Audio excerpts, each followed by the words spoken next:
බුදරණක් කියලා ප්‍රාර්ථනා කරනවා සියලුම දෙනාට.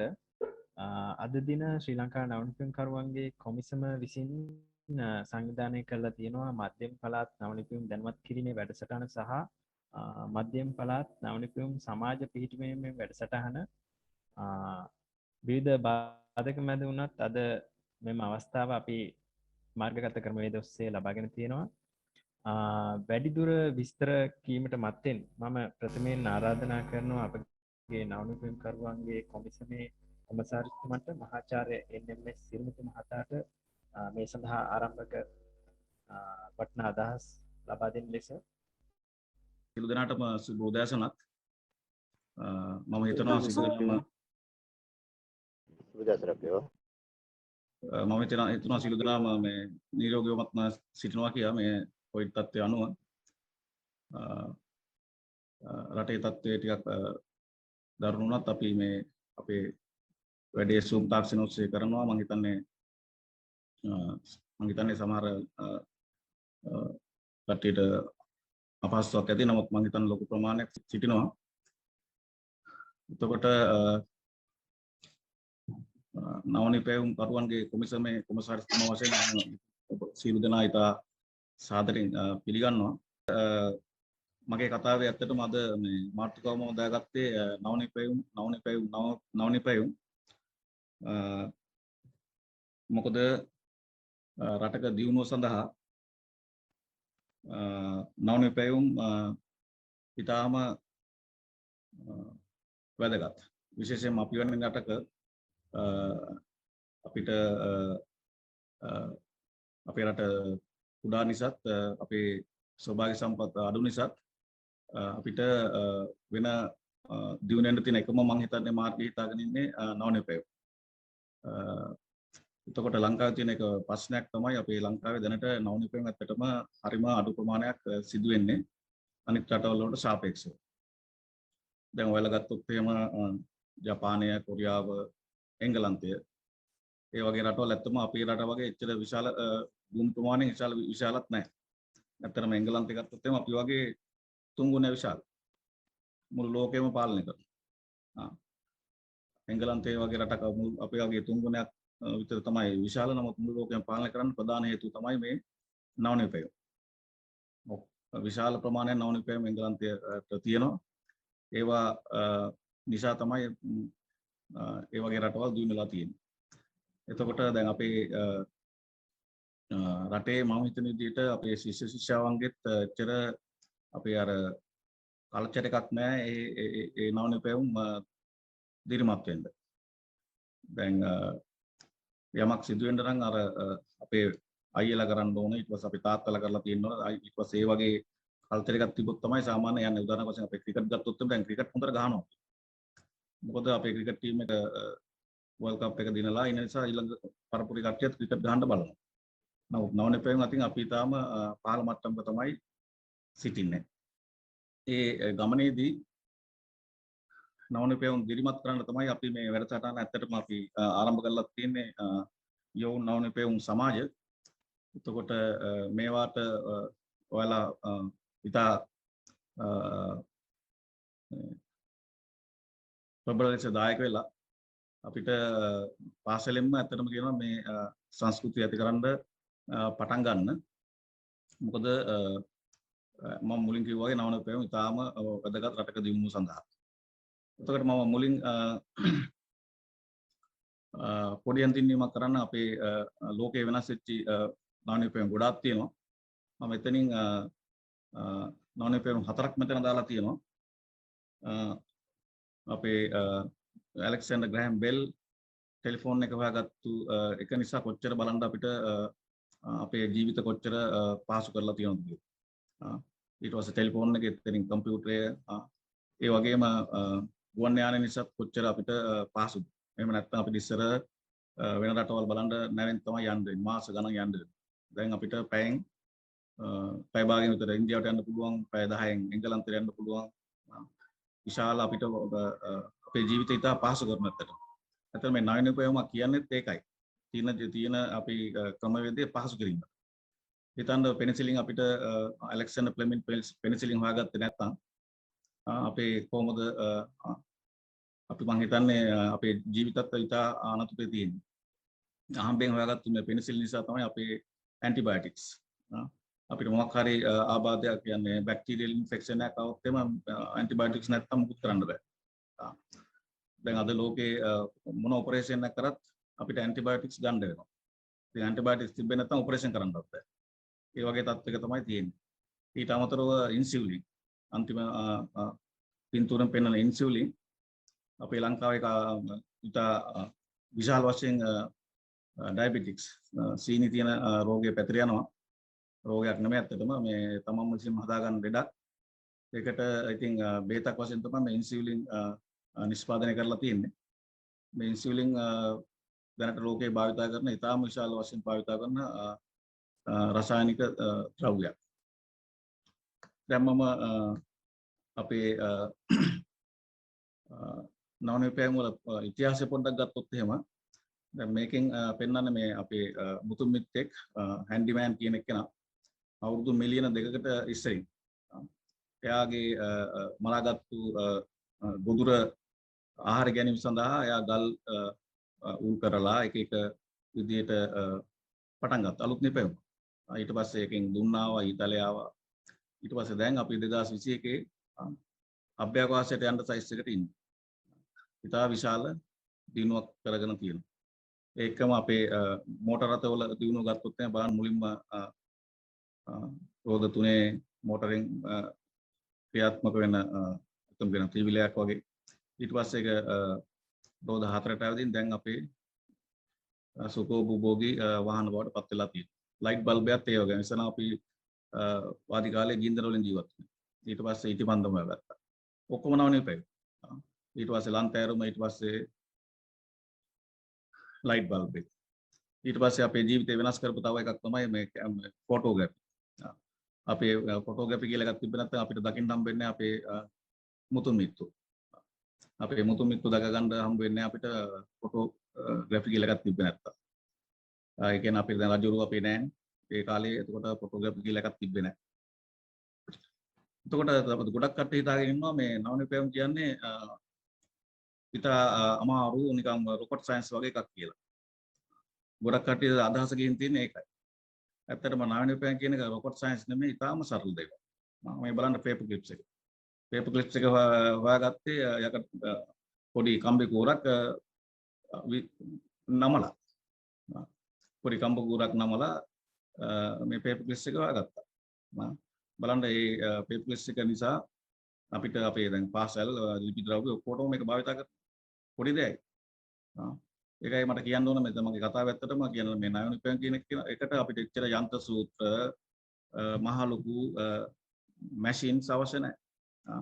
මේ බලන්න අයිස්ක්‍රීම් කෝන්ස් එක වගත්තත් එහෙමයි. මුලින්ම අයිස්ක්‍රීම් කෝන්ස් ඇත්තම අයිස්ක්‍රීම් පාරිභෝගිකයන්ට දුන්නේ පොඩි කප් එකක්. ඊට පස්සේ ඒ කප් එක විසි කරන්නයි කරදර නිසා ඒ විකුණපු අයිස්ක්‍රීම් වලින් පොඩි අර ඒ අයිස්ක්‍රීම් වලින් කියන්නේ කැමරට ගන්න ද්‍රව්‍යයකින් නමලා පොට්ටක් දුන්නා. ඒ නමලා අයිස්ක්‍රීම් එක දැම්මට පස්සේ මිනිස්සු හරිම ආසා කරන්න පටන් ගත්තා. එහෙම තමයි අයිස්ක්‍රීම් කෝන් එක පටන් ගත්තේ. ඊට පස්සේ පොටේටෝ චිප්ස් එකත් එහෙමමයි. පොටේටෝ චිප්ස් එකත් ඉස්සෙල්ලා දුන්නේ අතර ගියාම වෙජස් කියලා පොටේටෝ එක අල්ල කෑලි වගේ දුන්නේ බදලා. ඊට පස්සේ අල්ල කෑලි වලට එච්චර කැමැත්තක් තිබ්බේ නැහැ. ඊට පස්සේ මේ හිටපු මේ ෂෙෆ් මොකද කරේ මේ පොඩියට කපලා බෙදලා දුන්නා. ඊට පස්සේ ඒ නිපැයුම ඉතා ශීඝ්‍රයෙන් ජනතාව අතරට ගියා. ඒ වගේම තමයි දැන් ඊට ප්‍රමාණය. දැන් ජපානයේ කොරියාව රටවල මං කිව්වා ඊට ප්‍රමාණය අඩුයි. ඊට ප්‍රමාණය අඩු නිසා දැන් කොළඹුණත් අපි ජීවත් වෙන්නේ පර්චේස් දැන් 4-5 ගෙවල් හදාගෙන ඉන්නේ. මිදුලක් නැහැ අතට. ඒ නිසා වගා කරන්න බෑ කියලා අඬන් ඉන්නේ නැතුව සිරස් වගාව පටන් ගත්තා. දැන් මේක අපේ ගෙදර පර්චේස් ඉතා අඩු ප්‍රමාණයක කරන්න පුළුවන්. ඊට අමතරව මේ ඩ්‍රිප් ඉරිගේෂන් කියන එක. ඩ්‍රිප් ඉරිගේෂන් එකක් පටන් ගත්තම මොකද වතුර ඉතා විශාල වශයෙන් ඇත්තම සමහරට අපත යනවා. ඒතර මේකෙන් කරේ මේ බට සිස්ටම් එකක් හදලා ඒකෙන් බිඳු මේ ගහමුලට වැටෙන්න ඇරියා. ඒකම මේ අපේ මහා මාර්ගයේ පාවිච්චි කරන මේ රෝඩ්ස් එහෙම නැත්නම් කැට් සයිඩ් වල මතක වල හයිවේ එක යනකොට පේනවා මේ පාර මුල්ලේ පාර මැද මෙහෙම නිකන් අර දිලිසෙන මේ බල්බ් තියෙනවා. ඒතර මේක හොයාගත්තේ අහම්බෙක්. ඔයාලා දැන් බලන්න පූසෙකුට ටෝච් එක රෑ ගැහුවොත් එහෙම පූසගේ ඇස් දෙක නිකන් අර ගිනි බෝල වගේ.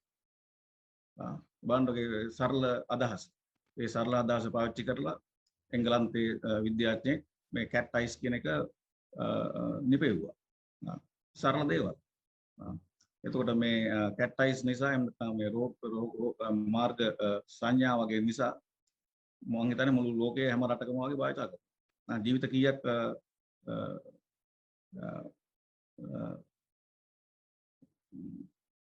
අනතුරු වලින් අඩු කරලා තියෙනවා. එහෙම නැත්නම් අතම රෑ අපිට ගත්තොත් එහෙම මේ පාර පේන්නේ නැහැ අපිට. මේ වංගු පේන්නේ නැහැ.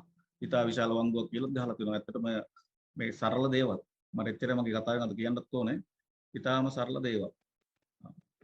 ඊට පස්සේ බලන්න මේ දැන් අපේ ලංකාවෙත් මේක තියෙනවනේ.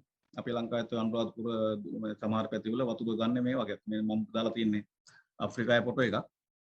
සමහර කට්ටිය මේ අප්‍රිකාව යනවා කිලෝමීටර් 30ක් විතර.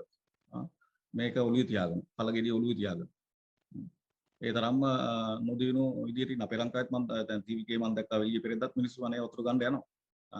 ඊට පස්සේ මේ අයියේ මල්ලි මොකද කරේ? මේ කරදරෙන් බේරෙන්න මේ කිව් ඩ්‍රම් කියන එක හොයාගත්තා. බලන්න ඉතාලම සරල දෙයක්. දැන් බලන්න මේ පොඩි ළමයි දෙන්නට උනත් මේක තල්ලු කරගෙන වැඩි ප්‍රමාණයක් වතුර අරගෙන යන්න පුළුවන්. අර කරදරේ අඩු කරා. දැන් නවීන උපයන් කියන්නේ ඇත්තටම ඒකයි ප්‍රශ්නයට විසඳුමක්. විසඳුම් කීපයක් තියෙන්න පුළුවන්, එක එක විසඳුම් තියෙන්න පුළුවන්. නමුත් මේක විසඳුම හරිම ලස්සනයි. ඊට අමතරව ගත්තොත් එහෙම ටිකක් ඊට වඩා ටිකක් ඇඩ්වාන්ස් එකක් ගත්තොත් එහෙම දැන් අපේ ලංකාවේ තියෙනවා ගෝගල් ග්‍රැෆයිට්. ග්‍රැෆයිට් කියන එක ඔයාලා දන්නවා ඇති බොහෝ විට කාබන් වල බහුරූපී ආකාරයක්, කාබන් වල තියෙනවා මිනිරං බහුරූපී ආකාරයක්.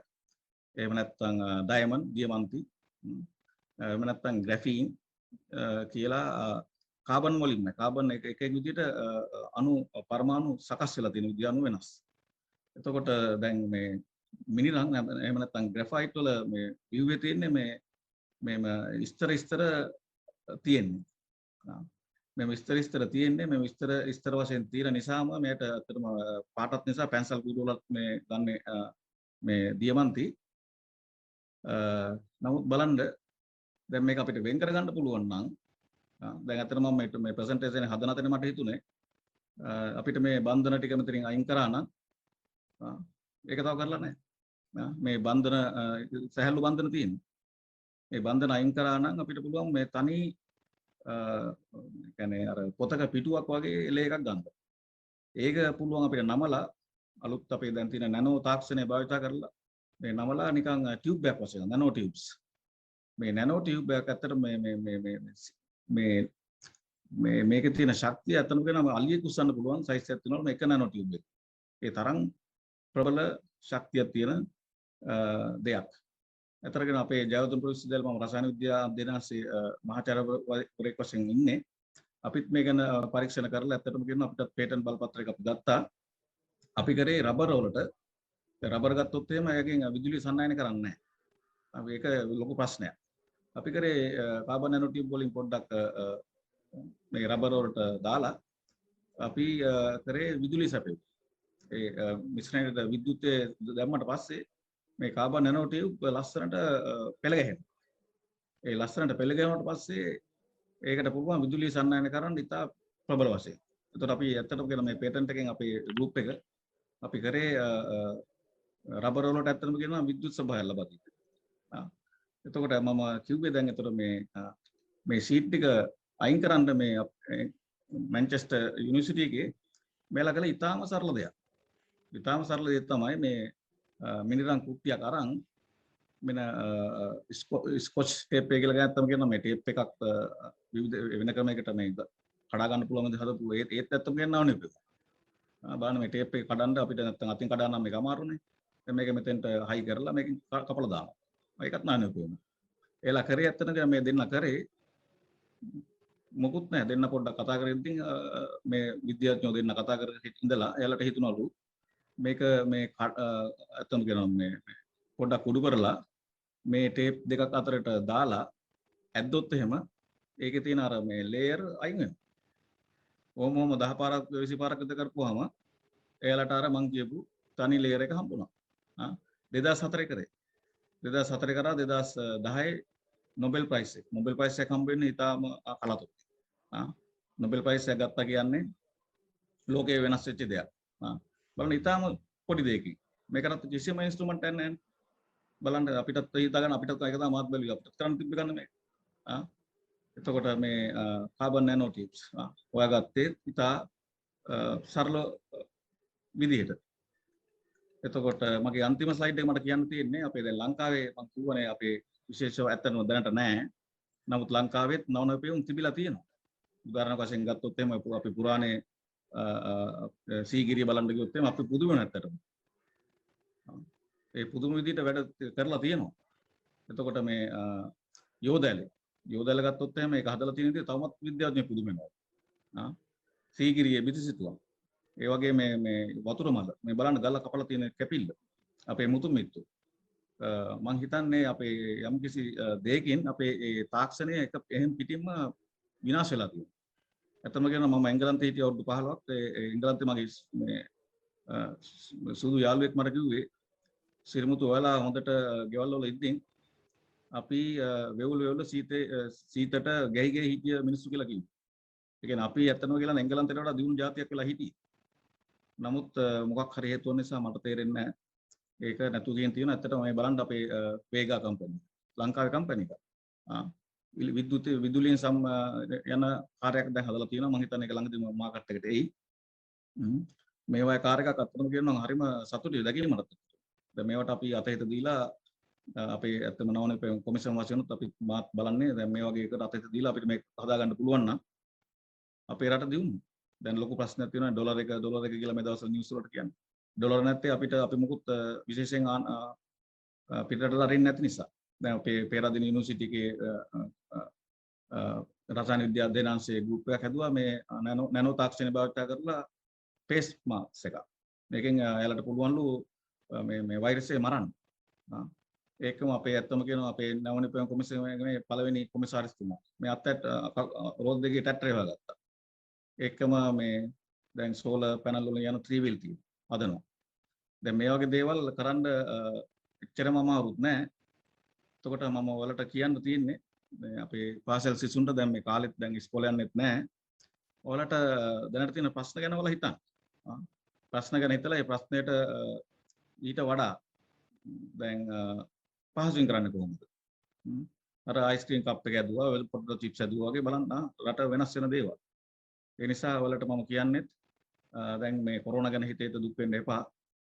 මොනවා කරන්නද ඉතින් එහෙම තමයි ලෝකේ හැටි. දැන් ඒකයි මම මුලින්මත් කියන්න හැටි ලෝකෙ කොච්චර දිනුනවා කිව්වත් සමහර වෙලාවට අපි අනිත් පැත්තට යන්නත් ඉඩ තියෙනවා. දැන් බලන්න කොරෝනා වලට වෛරස් එකක් මේ වැක්සින් එකක් හොයාගත්තේ නැත්නම් අපි ඉවරයි. දැන් ඒ වගේ අපේ ලංකාවේටත් අපිටත් ඕනනම් පුළුවන් හදන්න වැක්සින් එක. එහෙම නැත්නම් අපේ ආයුර්වේදයත් ඉතාම ප්‍රබලයි. ආයුර්වේද වෛද්‍ය විද්‍යාවටත් පුළුවන්. ඉතින් ඒ විදිහට හරියට කරලා අපිටත් දිනු වෙන්න තියෙන මම හිතන්නේ එකම ක්‍රමය තමයි මේ නවනිපැයුම් හරහා අලුත් නිපැයුම් ලෝකයට බිහි කරලා දිනු වෙන ක්‍රමය තමයි. එතකොට අපේ මේ යෝන් නවනිපැයුම් සමාජය හරහා අපිට ඒ කාර්යභාරය ඉෂ්ට කරලා දෙන්න මෙන් මම අපේ ශිෂ්‍ය ශිෂ්‍යාවන්ගෙන් ඉල්ලා සිටිනවා. බොහොම ස්තුතියි. මීළඟට අපි බලාපොරොත්තු වෙන්නේ පාසල් නවනිපැයුම් සමාජ ක්‍රියාකාරී මට්ටමට ගෙනීමේදී අපිට සෑහෙන අත දුන්න ආයතනයක් තමයි අධ්‍යාපන අමාත්‍යාංශය.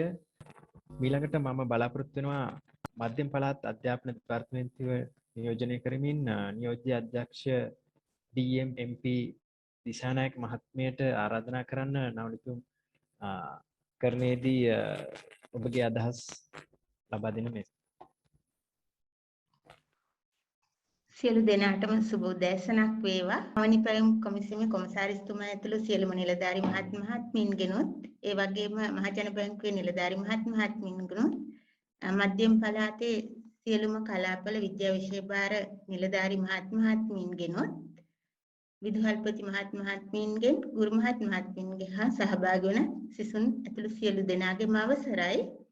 මම ප්‍රථමයෙන්ම ස්තුතිවන්ත වෙනවා මධ්‍යම පළාතේ දරුවන්ගේ නවනිපැයුම් දැනුම දියුණු කරලා ඔවුන්ගේ නිපැයුම් සඳහා වටිනාකමක් ලබා දෙන්නත් ඔවුන් ඉදිරියට ගෙන යන්න නව නිපැයුම් කොමිසම ලබා දුන් මේ දායකත්වයේ වෙනුවෙන් ඔවුන්ට ස්තුතිවන්ත වෙනවා. ඒ වගේම මෙතනදී ඔවුන්ගේ නව නිපැයුම් සමාජ වඩාත් කාර්යක්ෂම කරගෙන යන්න ඔවුන්ව අභිප්‍රේරණය කරන්න මේ ලබාගත් අවස්ථාව සම්බන්ධයෙන්ොත් මම ඉතාමත්ම සතුටු වෙනවා. ඇත්තටම මධ්‍යම පළාතේ දරුදැරියන් ඉතාමත් දක්ෂයි. ඔවුන් බොහෝ නිපැයුම් කරනවා. මම හිතන්නේ ඔබ සියලු දෙනා දන්නවා සහසක් නිපැයුම් වල අපේ දරුදැරියෝ විවිධ කුසලතා පෙන්눔 කරලා තියෙනවා. ඒ වගේම වෙනත් තරඟ අවස්ථාවලදීත් ඔවුන් ඉදිරියට යනවා. ඉතින් එතකොට අපි සියලු දෙනාගේම වගකීමක් වෙනවා ඔවුන්ගේ අවස්ථාවන් හඳුනාගෙන ඔවුන්ට අවශ්‍ය මඟ පෙන්වීම කරමින් ඔවුන්ව ඒ දැනුම වඩාත් ඉහළට අරගෙන රටේ නිෂ්පාදනයට ඔවුන් දායකත්වය ලබා ගන්න. ඉතින් මෙතනදී මම වැඩිදුර කතා කරන්නේ නැහැ. මට පොඩි කාරණා ටිකක් කියන්න හිතුණා. දැන් අපි සමහර වෙලාවට දරුවෝ යම්කිසි සොයා ගැනීම යාලා හිතන දේවල් කරනවා. නමුත් එතනින් එහාට ඒගොල්ලන්ට යන්න අමාරුයි. සමහරලාට ඒක කාටද කියන්නේ කියලා දන්නේ. ඒගොල්ලන්ට ඇත්තටම එතන හිතුනේ නව අදහසක්ද කියන එක ඒගොල්ලෝ දන්නේ නැහැ. ඉතින් සමහරලාට ඒක ඉදිරියට ගෙන යන්න නම් ඒගොල්ලන්ට තාක්ෂණික සහාය අවශ්‍ය වෙනවා. ඒ වගේ වෙලාවක ඒ දරුවෝ ටිකක් අසරණ වෙනවා. එතකොට අපි පුළුවන් මේ වගේ ක්ලබ් එකක් හරහා ඔවුන්ට උදව් කරන්න වගේම සමහරට එතනදොත් එහාට ඒගොල්ලන්ට යන්න බැරි වෙයි. ඉතින් ඒ වෙලාවේදී නව නිපැයුම් කොමිසමෙන් අපිට පුළුවන් නම් සහාය දෙන්න ඔවුන්ට. ඒ හැම අවස්ථාවකදීම ඔබ මේ ක්ලබ් හරහා සම්බන්ධ වෙනවා නම් ඉතාමත්ම වටිනවා. මොකද නැත්තම් මේ දරුවෝ සමහරට මේ ක්ලබ් එක පිහිටවල එතනින් එහාට මොකද්ද කරන්න කියලා දන්නේ නැති වෙයි. එතකොට ඊළඟට මේ දිගටම කියන්නේ මේ මීටින්ස් එහෙම නැත්තම් මේ වගේ වැඩමුළු දිගටම පවත්වන්න පුළුවන් නම් ඒකත් ලොකු දෙයක්. මොකද නැත්නම් අපි ගොඩක් වෙලාවට ක්ලබ්ස් පිහිටවනම ඊට පස්සේ එතනින් එහාට නෑ මොකුත්ම වෙන්නේ. දරුවෝ සම්බන්ධ වෙනවා තමයි මුලදී. නමුත් ඒක අර ඒ අභිප්‍රේරණේ නැති වෙලා ගියාට පස්සේ ඒගොල්ලෝ ආයේ ඒකෙන් ඈත් වෙනවා. මොකද දරුවෝ දෙමව්පියෝ ගොඩක් වෙලාවට හිතන්නේ අපස උසස් පෙළ අපස සාමාන්‍ය පෙළ විභාග ගැන. මොකද අපේ තියෙන විභාග ඉලක්ක කරගෙන තමයි අධ්‍යාපනය ගොඩක් වෙලාවට වෙන්නේ. ඒතකොට මේ පැත්තට යොමු වීම අඩු වෙනවා. ඉතින් ඒ නිසා අපිට පුළුවන් නම් නිතරම මේ දරුවා අභිප්‍රේරණය කරමින් ඒ සඳහා යොමු වෙන දරුවන් හොයාගන්න. හොයාගෙන ඔවුන් ඉදිරියට ගෙන යන්න හැකියාවක් තියෙනවා නම් ඒක ඉතාමත්ම වටිනවා. ඉතින් මේ අවස්ථාව ඒකට හොඳ අවස්ථාවක්. අපි අධ්‍යාපන දෙපාර්තමේන්තුව පැත්තෙන් අවශ්‍ය උපරිම සහාය මේ සඳහා ලබා දෙනවා. ඒ වගේම මම මේ කටයුතු කර ටික කාලෙ දැනගත්තා නව නිපැයුම් කොමිසමෙන් බොහෝ හොඳ දායකත්වයක් මේකට ලැබෙනවා. ඉතින් අපි සියලු දෙනා හොඳ එකමුතුවකින් කටයුතු කළොත් අපිට අනාගතේ දරුවන්ට හොඳ තැනකට යන්න පුළුවන් වේවි. මේ සඳහා මම පාසල් වල විදුහල්පතිවරුන්ගෙන් හා ගුරු මහත්මීන්ගෙන් ඉල්ලා සිටිනවා මේ ක්ලබ් එක පටන් ගත්තයි කියන එක විතරක්මදි ඒකෙන් අපි දරුවන්ට අවශ්‍ය සහාය ලබා දීම කරන්න ඕනේ. ඒ වගේම අනිත් ආයතනත් එක්ක හොඳ සම්බන්ධීකරණයක් කරගෙන යන්න ඕනේ. එහෙම නැති වුණොත් අපේ මේ අරමුණ ඉෂ්ට වෙන්නේ නැති වෙයි. ඉතින් ඒ සඳහා ඔබගේ පූර්ණ දායකත්වය ලබා දෙන්න කියන එකත් ඉල්ලීම කරමින් මම සමුගන්න ඔබ සැමට ස්තුතියි.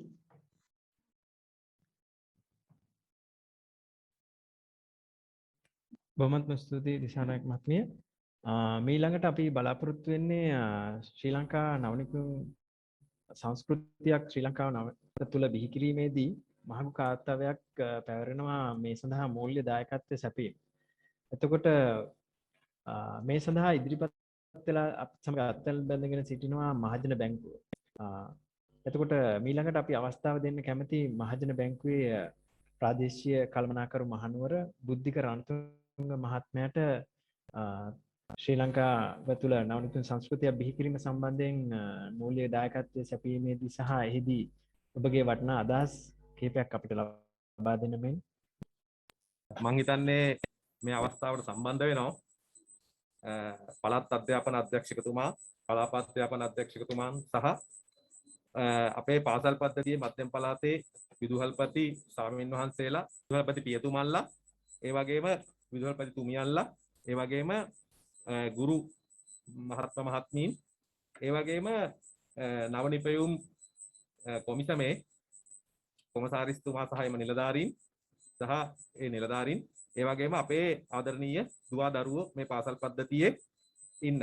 ඉතින් මම ඉස්සල්ලාම සමාවයි දෙනවා මේ වැඩසටහනට මගින් සම්බන්ධ වෙලා, අතරමඟ සම්බන්ධ වෙලා ඒ රිද්මය පොඩ්ඩකින් හරි කැඩුනා නම් යම් අසහනකාරී ස්වරූපයක් උදේවරුේ තිබිච්ච හන්දා, නමුත් මේ වැඩේ තියෙන වටිනාකම, ඒ කියන්නේ මේ දරුවෝ රටේ අනාගතේ නායකත්වය කරා ගෙනියන්න මේ නව නිපැයුම් කරුවන්ගේ කොමිසම රටේ සංවර්ධනයත් එක්ක දායක කරන අතිවිශාල වැඩසටහනක ආරම්භයක් හන්දා ඒ වැඩසටහනට සුබ පතන්න අවස්ථාවක් කරන ගත්තොත් ඒක දෙච්චර හොඳ නැති හන්දා තමයි බොහොම අමාරුවෙන් ඔබත් එක්ක මේ අවස්ථාවේ සම්බන්ධ වෙන්න. සමා වෙන්න විනාඩි කිහිපයක් මේ විදිහට සුබ පැතුම් එක් කරන්න ගන්නවට. හිතවත් විදුහල්පති මහත්මීනි, පූජක සහ පූජ්‍යපාද ස්වාමින් වහන්සේලා, ඒ වගේම කොමිසමේ අපේ කොමසාරිස්තුමා සහ එම නිලධාරී මහත්මීන්, දැන් අපි මහජන බැංකුව විදිහට ඇත්තටම සතුටු වෙනවා. අපි සුභාසිංසනය කරනවා මහජන බැංකුවේ 60 වන සංවත්සරය ගත කරන අද දවසේ. ඒ වගේම මහජන බැංකුව මේ රටේ දරු දරියන්ට හඳුන්වලා දුන්න සුවිශේෂී අත්වල සිසුදාන ගිණුම. ඒක ගිණුමක් පමණක්ම නෙවෙයි, මහ විශාල සංකල්පයක්. අන්නේ සංකල්පයට අදට අවුරුදු 25ක් ගත වෙන මේ මොහොතේ මධ්‍යම පළාතේ මෙවැනි වැඩසටහනකින් ඔබව ආමන්ත්‍රණය කරමින් ඔබට සුබ පතන ලැබීම සතුටක් කොට සලසනවා. ඇත්තෙන්ම මහජන බැංකුව විදිහට අපි ආකාර දෙකකට කල්පනා කරනවා හිතවත් මහත්මීනි, දුවා දරුවා. ඒ මොකද දන්නවද? මහජන බැංකුව හැමතිස්සෙම තමන්ගේ කටහඬ අවදි කරන්නේ හෝ මහජන බැංකුව තමන්ගේ වැඩසටහන් හැමතිස්සෙම දියත් කරන්නේ කාරණා දෙකක් මැත්තේ. එකක් තමයි මේ රටේ දරුවෙක් එක්ක පාසල් ශිෂ්‍යයෙක්, විශ්වවිද්‍යාල ශිෂ්‍යයෙක් එක්ක මේ රටේ පුරවැසියෙක් කොටින්ම තමන්ගේ ජීවිතයේ යම් පියවරක් ඉස්සරහට තබන්න ගන්න ක්‍රියාමාර්ගයකදී මහජන බැංකුව එතන ඉන්නව අනිවාර්යයෙන්ම පිටිපස්සෙන් තමන්ගේ අතහිත මහජන බැංකුව නෝරදාම දෙනවා.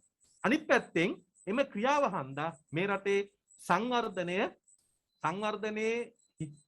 එක ලක්ෂණයක්, මේ රටේ සංවර්ධනය වෙනුවෙන් එම ක්‍රියාව දායක වෙන්න ඕන.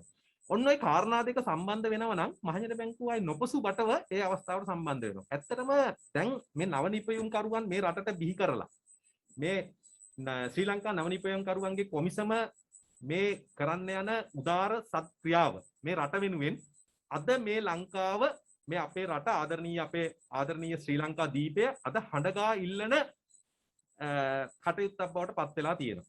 ඒ තමයි අද අපේ රට තුල විශාල හිඩසක් ඇති වෙමින් පවතිනවා මේ නිෂ්පාදන ක්‍රියාවලිය ඉස්සරහට ගෙනියන්න සහ නව නිපැයුම් කරණය තුලින් මේ රටේ අනාගතය හදන්න අවශ්‍ය මාර්ගයක් හදාගන්න ඕන කියන එක. ඒ මොකද අද මේ කොවිඩ් රෝගයත් එක්ක, ඒ වෛරස් රෝගයත් එක්ක අද මුළු රටේම මිනිස්සු තමන් අරමුණක් නැති තත්ත්වයට, අසහනකාරී තත්ත්වයට සහ අවිනිශ්චිතතාවයට පත් වෙලා ඉන්න මොහොතක අපේ රටේ මිනිස්සුන්ට අරමුණක් ගෙනත් දෙන්න පුළුවන් නම්, දැන් දරුවෝ අවුරුදු 1කමාරක් තිස්සේ ගෙවල් වල ඉඳගෙන ඔන්ලයින් අධ්‍යාපනය ලබන මොහොතක් මේක. එතකොට මේ දරුවන්ට අරමුණක් ගෙනත් දෙන්න. මේ දරුවන්ට අරමුණක් ගෙනත් දීලා අරමුණු ගත කරගෙන මේ රටේ අනාගතයට කොහොමද ඒ ශ්‍රමය, ඒ නව නිර්මාණකරණය දායක කරගන්නේ කියන කාරණේ මෙතන සිද්ධ වෙනවා. ඉතින් ඒක හන්දා මේක මහඟු අවස්ථාවක්. ඒ කියන්නේ දේශීය ආර්ථිකයක් නගා සිටවන්න අපේ රට ගන්න මහන්සිය. එතකොට අපි හැමෝගෙම සිත් සතන් වල තියෙන්නේ අප සැවම එක්වෙමු, මහා බලයක් ගොඩනගමු, අපේ රට හෙට සුරපුරයක් කරමු කියන හැඟීම තමයි අපි හැමෝන්ටම තියෙන්නේ. මේ දරුවන්ට ආදරණීය මේ දේශය සුරපුරයක් කරලා දෙන්න තමයි අපි හැමෝගෙම අදහස. එහෙමනම් දේශීය ආර්ථිකය නගා සිටවන්න මේ හිඩසක් හැදීගෙන තියෙන මොහොතක කාරණා දෙකක් සම්බන්ධයෙන් මේ නව නිපැයුම්කරණය වැදගත් වෙනවා. එකක් තමයි අපේ රටේ ආනයන නිෂ්පාදන වල තියෙන විකල්ප නිෂ්පාදන කෙරෙහි ඔබගේ නිර්මාණකරණය දිරිගන්වන එක අත්‍යවශ්‍ය කටයුත්තක් බවට අද පත් වෙලා තියෙනවා. මොකද ඔබ දන්නවා දැන් ආනයන මොන තරම් ප්‍රමාණයක් සීමා කරගෙන යන මොහොතකද අපේ රට අද මේ ඉන්නේ කියලා. එතකොට අපේ මේ දුවා දරුවන්ට පුළුවන් හොඳ තමන්ගේ ජීවිත අරමුණුගත කරමින් මෙම වැඩසටහනත් එක්ක අත්වැල් බඳ ගන්න. මොකද මේ රට අද ඉල්ලනවා ආනයන විකල්ප නිෂ්පාදන කෙරෙහි නිර්මාණකරණය අතිශයින් අවශ්‍ය මොහොතක තමයි අද අපේ රට ඉන්නේ. ඊළඟ එකට තමයි අපනයන නිෂ්පාදන දිරිගන්නන්න ඕන අවස්ථාවක තමයි අද අපේ රට ඉන්නේ. ඉතින් මේ කාරණා දෙක ඉතාමත් ප්‍රබලයි. මේ කාරණා දෙක මැත්තේ ඩිජිටල් තොරතුරු තාක්ෂණය මත පදනම් වෙච්ච ජන සමාජයක් ගොඩනගන්න ගන්න මහන්සියත් එක්ක මේ දරුවන්ට පුළුවන් මෙන්න මේ හිඩස බොහොම අපූර්වට පුරවන්න නව නිර්මාණ කරන නවනිපියුම් කරුවන්ගේ කොමිසමත් සමග අත්වැල් බැඳගෙන තමන්ගේ ගුරු විදුහල්පති පියවරු මෑණිවරු සහ ආචාර්ය මණ්ඩලයේ මහත් මහත්මින් එකතු කරගෙන මෙන්න මේ හිඩස පුරවන්න ඔබට හොඳ නිර්මාණකරණයක් මේ රට වෙනුවෙන් දෙන්න පුළුවන් අවස්ථාවක් හන්ද තමයි හිතවත් දරුවනේ මහජන බැංකුව විදිහට අපි ඔබත් එක්ක මෙච්චරට මේ අත්වැල් බඳගන්නේ. මොකද මහජන බැංකුව හැමතිස්සෙම මේ රටේ ඔබව ඉස්සරහට ගෙනියන්න. මේ රටේ දරු පරපුර ඉස්සරහට ගෙනියන්න සංකල්පමය හැඟීමකින් කටයුතු කරන බැංකුවක්. හැමතිස්සෙම මහජන බැංකුව ඇක්ටිවිටියක් පිටිපස්සේ දිව්වේ නැහැ. හැමදාමත් මහජන බැංකුව කරේ මේ රට වෙනුවෙන් සංකල්ප නිර්මාණය කරපු එක. ඉතින් අපි නව නිර්මාණ කරන දරු පිරිසක් ඉස්සරහට කැඳගෙන යන්න ඔවුන් එක්ක අත්වැල් බඳ ගන්න ලැබිච්ච එක අපි ලොකු සතුටක් කළා සටකනවා. මොකද ඔබේ ඉදිරි ගමන මේකෙන් සාර්ථක වෙනවා වගේම රටේ සංවර්ධනයේ ඉලක්ක සම්පූර්ණ ගන්නත් මේ අවස්ථාව හේතු වෙන හන්දා. අනිත් කාරණේ තමයි මහජන බැංකුව මේ යන ගමනේදී මේ දරුවන්ට මම කලිනුත් කිව්වා වගේ දැන් අපි මෙතෙන්ට සම්බන්ධ වුණේ නව නිපැයුම් කරුවන්ගේ පාසල් නව නිපැයුම් සංසදයට අදාළව නව නිපැයුම් කරුවන්ගේ බැංකුව විදිහට අපි ඔබත් එක්ක බොහොම ආඩම්බරෙන් තමයි මේ අවස්ථාවට එකතු වෙන්නේ. ඒ එකතු වෙන එකේ ඒ අභිමානය ඔබත් එක්ක රැක ගන්න ඕන හන්ද තමයි අපිට ඔබට මේ පුංචි ප්‍රාග්ධනයක් දීලා මේ වැඩේට ඔබ පෙරමුණේ රාළලා විදිහට ගෙනියන්න අපි උත්සාහ ගන්නෙ.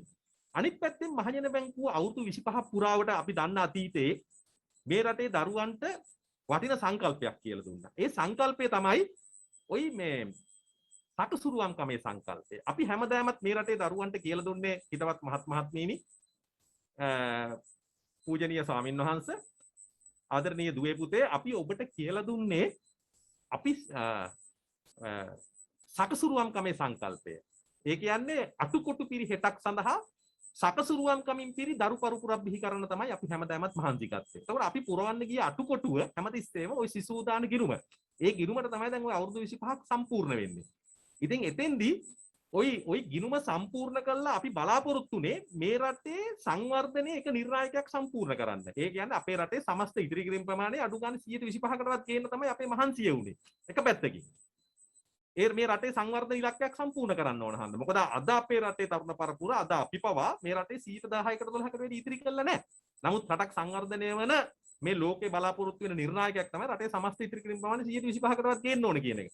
ඉතින් අපි මහජන බැංකුව විදිහට මේ ප්‍රශ්නේ කරට ගත්තා. මීට අවුරුදු 25කට 30කට ඉස්සෙල්ලා අරගෙන මේ රටේ පාසල් පද්ධතිය පුරාවටම මොන්ටිසෝරි පද්ධතිය පුරාවටම මේ රටේ දරුවන්ට මේ වටින සංකල්පය කියන එක. ඒක ඇක්ටිවිටි එකක්. අනිත් එක අර පිරිමැස්ම කියන එක. ඒක ඇක්ටිවිටි එකක්. අනිත් එක තමයි මේ අතේ තියෙන සල්ලි ටික කළමනාකරණය කරන්න මේ දරුවන්ට කියලා දුන්නේ එක. ඒකත් ඇක්ටිවිටි එකක්. මෙන්න මේ ඇක්ටිවිටි තුනම එකතු වෙලා තමයි මේ වටින සංකල්පය නිර්මාණය වෙන්නේ. ඉතින් මෙන්න මේ සංකල්පය තුලින් තමයි අපි මේ දරුවෝ අනාගතය කරා කැඳගෙන යන්න අනාගතේ නායකත්වය ගන්න පුළුවන් දරු පිරිසක් බවට කැඳගෙන යන්න අපි මහන්සි ගත්තේ අතීතේ නම්ම. අන්න ඒ අවුරුදු 25ක අතීතය තුල අපි ලබාගත්තු අත්දැකීම් ඒ භාවිතාව ඔබ මහජන බැංකුවත් එක්ක ලබා ගන්නපු භාවිතාව කැටි කොටගෙන තමයි අද දවසේ මේ නව නිර්මාණ කරන ශ්‍රී ලංකා නව නිපැයුම් කරුවන්ගේ කොමිසමත් එක්ක අපිට අත්වැල් බැඳගෙන මේ අති විශිෂ්ට මේ විශිෂ්ට ක්‍රියාවලියට මහජන බැංකුවට දායක වෙන්න හම්බුනේ. එහෙනම් බොහොම ස්තුතියි. ඔන්න ඔය කාරණා ටික තමයි මට මහජන බැංකුව විදියට ඔබට කියන්න තියෙන්නේ. අපි සුබපතනවා, අපි සුභාශිංසනය කරනවා. මේ රටට වැඩදායක නිර්මාණකරණයක් මේ දරුවෝ තුලින් බිහි වෙලා මේ මධ්‍යම පළාතේ මුළු ලෝකෙම ජය ගන්න පුළුවන් ශ්‍රී ලාංකිකයෝ විදිහට ලස්සන ශ්‍රී ලාංකීය දේශයක් නිර්මාණය කරන්න ඔබට දෑතේ ශක්තිය නිර්මාණකරණයේ ශක්තිය ලැබෙන්න කියලා ප්‍රාර්ථනා කරමින් මම නිහඬ වෙනවා. ඔබේ ඕනම අවශ්‍යතාවයකට මහජන බැංකුව ජීවිතේ හැමදාමත් ඔබ ළඟින් ඉන්න වගේ කියලා දැනේවි. අපත් එක්ක මේ විදිහට සම්බන්ධ වෙන්න. බොහොම ස්තුතියි. බොහොමත්ම ස්තුතියි මෑණිනි. අපි එසේනම් මීළඟට නවනිපුන් සංස්කෘතිය බිහි කිරීමේ තවත් කාර්යයක් හැටියට අපිට ගන්න පුළුවන් අලුත් නව තාක්ෂණයන් ශ්‍රී ලංකාවට ශ්‍රී ලංකාවේ නවනිපුන්කරණය යොදා ගැනීම. එතකොට මෙවැනි අවස්ථාවලදී අපිත් සමග ශ්‍රී ලංකා නවනිපුන්කරුවන්ගේ කොමිසමත් සමග අත්වැල්ලම් බැඳගත්ත තවත් ආයතනයක් තමයි පැනසියා සොලියුෂන්ස් ආයතනය. පැනසියා සොලියුෂන්ස් ආයතනයේ විධායක නිලධාරී අසිත පුංචිහේවා මහත්මයාට ආරාධනා කරනවා ශ්‍රී ලංකාවේ නව සංස්කෘතිය බිහි කිරීමේ කාර්යවේදී තුමන්ලාගේ ආයතනයෙන් කොහොමද නවනිපුන්කරණයට දායකත්වයක් ලබා දෙන්නේ කියලා අදහසක් ලබා ගැනීමට. ස්තුතියි. බොහොම ස්තුතියි මේ අවස්ථාව අපිට ලබා දුන්න එකට. මධ්‍යම පළාත කියන්නේ මම උපම් පළාත මන්නුවර ඉපදිච්ච මිනිසෙක්. ඒකින් තමයිමත් මේ බොහොම ආසාවෙන් මේකට සම්බන්ධ වෙන්නේ. මම පැනසියා සොලියුෂන්ස් කියන ආයතනය ගැන කියන්න කලින් මම අපේ ඉන්වෙන්ටර්ස් කමිෂන් නැත්තම් නව නිපැයුම්කරුවන්ගේ කොමිසමත් එක්ක අපි කොයි විදිහටද අත්වැල් බැඳගෙන තියෙන්නේ. ඒ වගේම අපේ දීර්ඝකාලීන වැඩසටහනක් අපි ක්‍රියාත්මක කරනවා yield කියන ප්‍රෝග්‍රෑම් එකක්. ඒ ප්‍රෝග්‍රෑම් එක මොකක්ද කියන එක ගැන මම හැඳින්වීමක් කරන්නම්. ඒකට පාදක වෙච්ච පසුබිමත් එක්කම මම විග්‍රහ කරගෙන යන්නම්. Young Inventor Entrepreneur Lead Program කියන එක තමයි මේ Inventors Commission එකයි Panacea Solutions කියන ආයතනයයි දෙක එකතු වෙලා අපි හඳුන්වලා දුන්නේ. ඒකට අපිට මූල්‍ය පහසුකම් සපයනවා ජර්මානු තාක්ෂණයක් වන Siemens කියන තාක්ෂණය. අපේ මේ තරංගාවලියක් සහ අවුරුදු ගානක් තිස්සේ අපි එකට අත්වැල් බැඳගෙන මේ ලංකාවේ නව නිපැයුම් සංස්කෘතිය බිහි කිරීමට අපි අත්වැල් බැඳගෙන තියෙන්නේ ඉදිරියේදී. අපි ඉස්සෙල්ලා මහාචාර්යතුමත් අනිත් අයත් කිව්ව විදිහට අපි අපේ ඓතිහාසික පසුබිම ගැන ආපහු සැරයක් හැරිලා බැලුවාම අපේ ජානවල අපේ ලේවල තියෙන්නේ ඇත්තටම නව උත්පාදන නව නිපැයුම් කියන සංස්කෘතියක්. මොකක් හරි හේතුවකින් පහුගිය අවුරුදු 200 වගේ කාලය ඇතුළත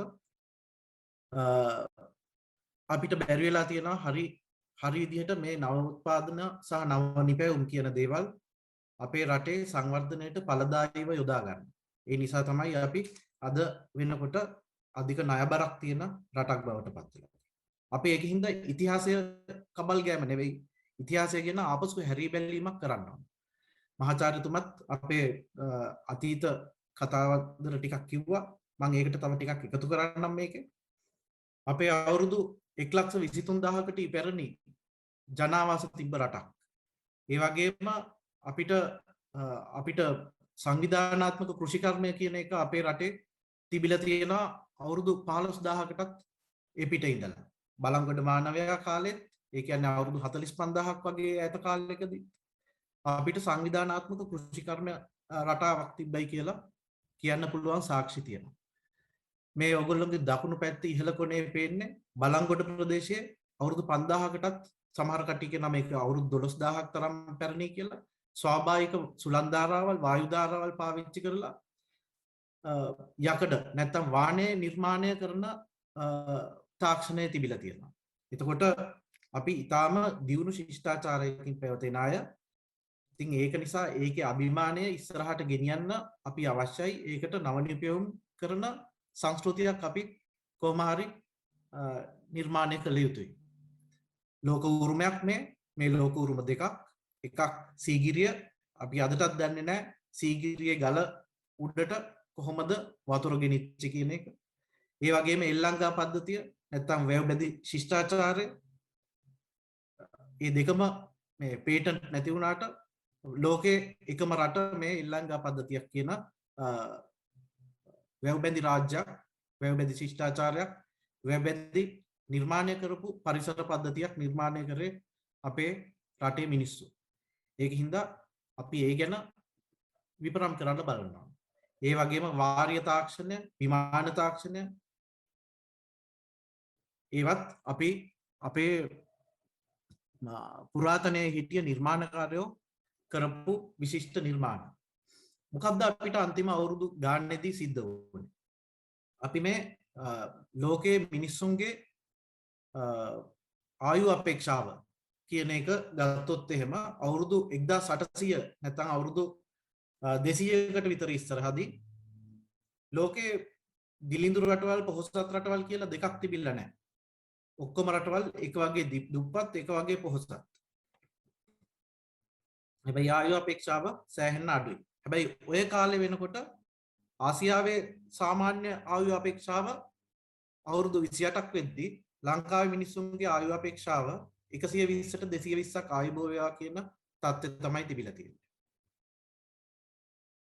හැබැයි ටික කාලයක් යනකොට මේ වෙනකොට අපි දුප්පත් රටවල් සහ පොහොසත් රටවල් නැත්නම් සම්පත් බහුල රටවල් සහ සම්පත් නැති රටවල් සම්පත් දුර්වල රටවල් කියලා විභේදනයක් වෙලා තියෙනවා.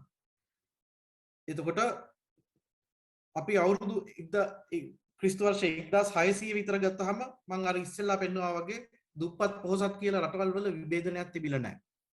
1800 විතර වෙනකොට මේ බටහිර රාජ්‍යවන් ගොඩනැගීමට ලක් වුණා.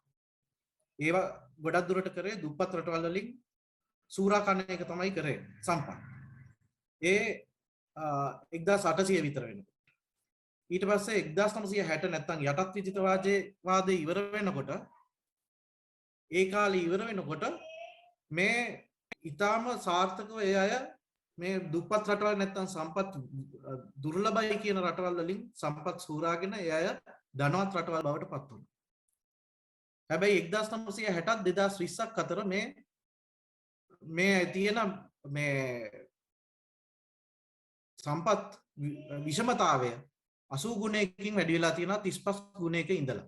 ඒ කියන්නේ ඊටාම සාර්ථකව මේ රටවල් වල තියෙන සම්පත් ඒ රටවල් වලට ඇදලා ගන්න මේ රටවල් වල තියෙන සම්පත් වල අයිතිවාසිකම ඒ අයට ලබා ගන්න බොහොම හොඳ සැලසුම් හැදීම තමයි යටත් විජිතවාදය සමයේදී සිද්ධ වෙලා තියෙන්නේ.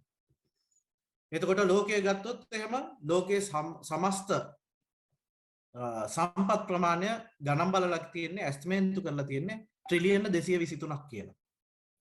එතකොට මේ ට්‍රිලියන 223න් 143ක්ම අයිතිවාසිකම කියන්නේ මුළු ලෝකයේ ජනගහනයෙන් 100ට 1ක් වගේ සුළු ප්‍රමාණයක්. ඉතින් ඒ වගේම 180ක් ජනගහනයෙන් පරිභෝජනය කරන්නේ මේ ලෝකයේ තියෙන සියලු සම්පත් වලින් 6%යි. එතකොට වාර්ෂිකව අපිට පේන දෙයක් තමයි විවිධාකාර ස්වරූප වලින් ලෝකයේ තියෙන සම්පත් එක් පැත්තකට සංකේන්ද්‍රණය වෙන්නේ. හැබැයි අපිට පොඩි අවස්ථාවන් මේ වර්තමාන යුගයේදී අපිට ලැබිලා තියෙනවා. අපි ක්‍රිස්තු වර්ෂ 1820 ඒ කියන්නේ යටත් විජිතවාදය හොඳින් තියෙන කාලෙක හොඳින් කියන්නේ නරකින්ම තියෙන නරකම ස්වරූපයෙන් තියෙන කාලය වගේ මේ ගෝලීය ආර්ථික ගුරුත්ව කේන්ද්‍රය කියන එක. ඒක බටහිර දෙසට ශීඝ්‍රයෙන් ඇදිලා ගිහින් තියෙනවා. ක්‍රිස්තු වර්ෂ 2000 වෙනකොට ඒක සෑහෙන දුරට ස්කැන්ඩිනේවියානු රටවල් ආශ්‍රිතව ගැවසීමෙන් තිබිලා තියෙනවා. චීනය සහ අග්නිදිග ආසියානු කලාපය දියුණු වෙනවත් එක්ක සංවර්ධනය වෙනවත් එක්ක මේ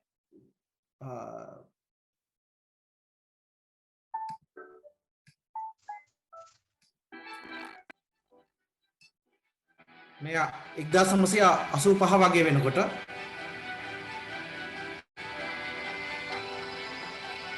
ජපානය තමයි ආසියානු කලාපයේ ඉදිරියෙන් ඉඳලා තියෙන්නේ.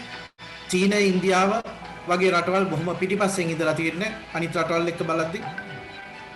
ඉරාකයේ සෑහෙන ඉක්මනට 1990 වගේ කාලෙදී දියුණු වෙමින් යනවා.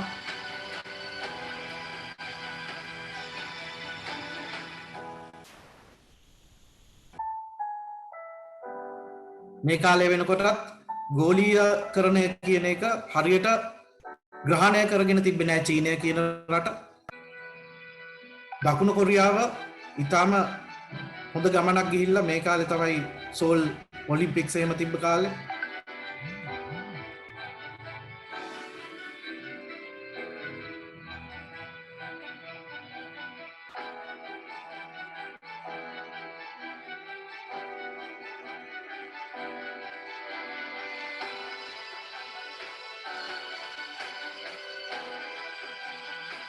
දෙදස් දෙක වෙනකොට චීනය අධිවේගී ගමනක් ආර්ථික සංවර්ධනය අධිවේගී ගමනක් නැත්තම් අපනයන ක්ෂේත්‍රයේ දැඩි බලපෑමක් ලෝකයේ එල්ල කරමින් ඉන්නවා.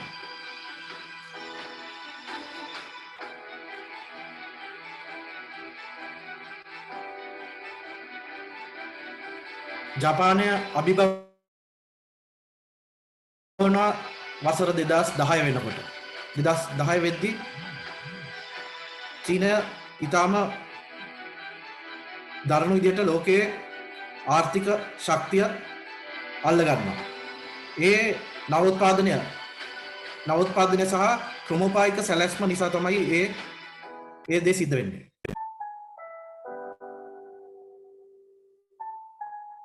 ඉන්දියාවේ චීනයේ ඉන්න ජනගහනය බොහෝ දුරට එක සමානයි. නමුත් චීනය ඉන්දියාවට වැඩිය ක්‍රමෝපායිකව බොහොම සාර්ථක ගමනක් යන බවයි අපිට පේන්නේ. මේ වර්තමාන කාලය වෙනකොට තත්ත්වය.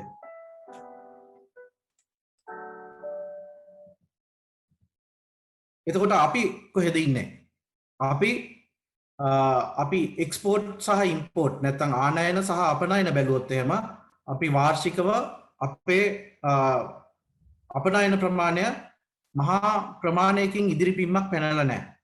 ඒ වගේ හැබැයි අපේ ආනයනයන් සෑහෙන්න එන්න වැඩිවීමක් තමයි පේන්න තියෙන්නේ. ඉතින් අපි අද වෙනකොට ලංකාව මුහුණ පාලා තියෙන උග්‍ර ඩොලර් හිගය ඇති වෙලා තියෙන්නේ මේ තියෙන සන්දර්භය තුලයි.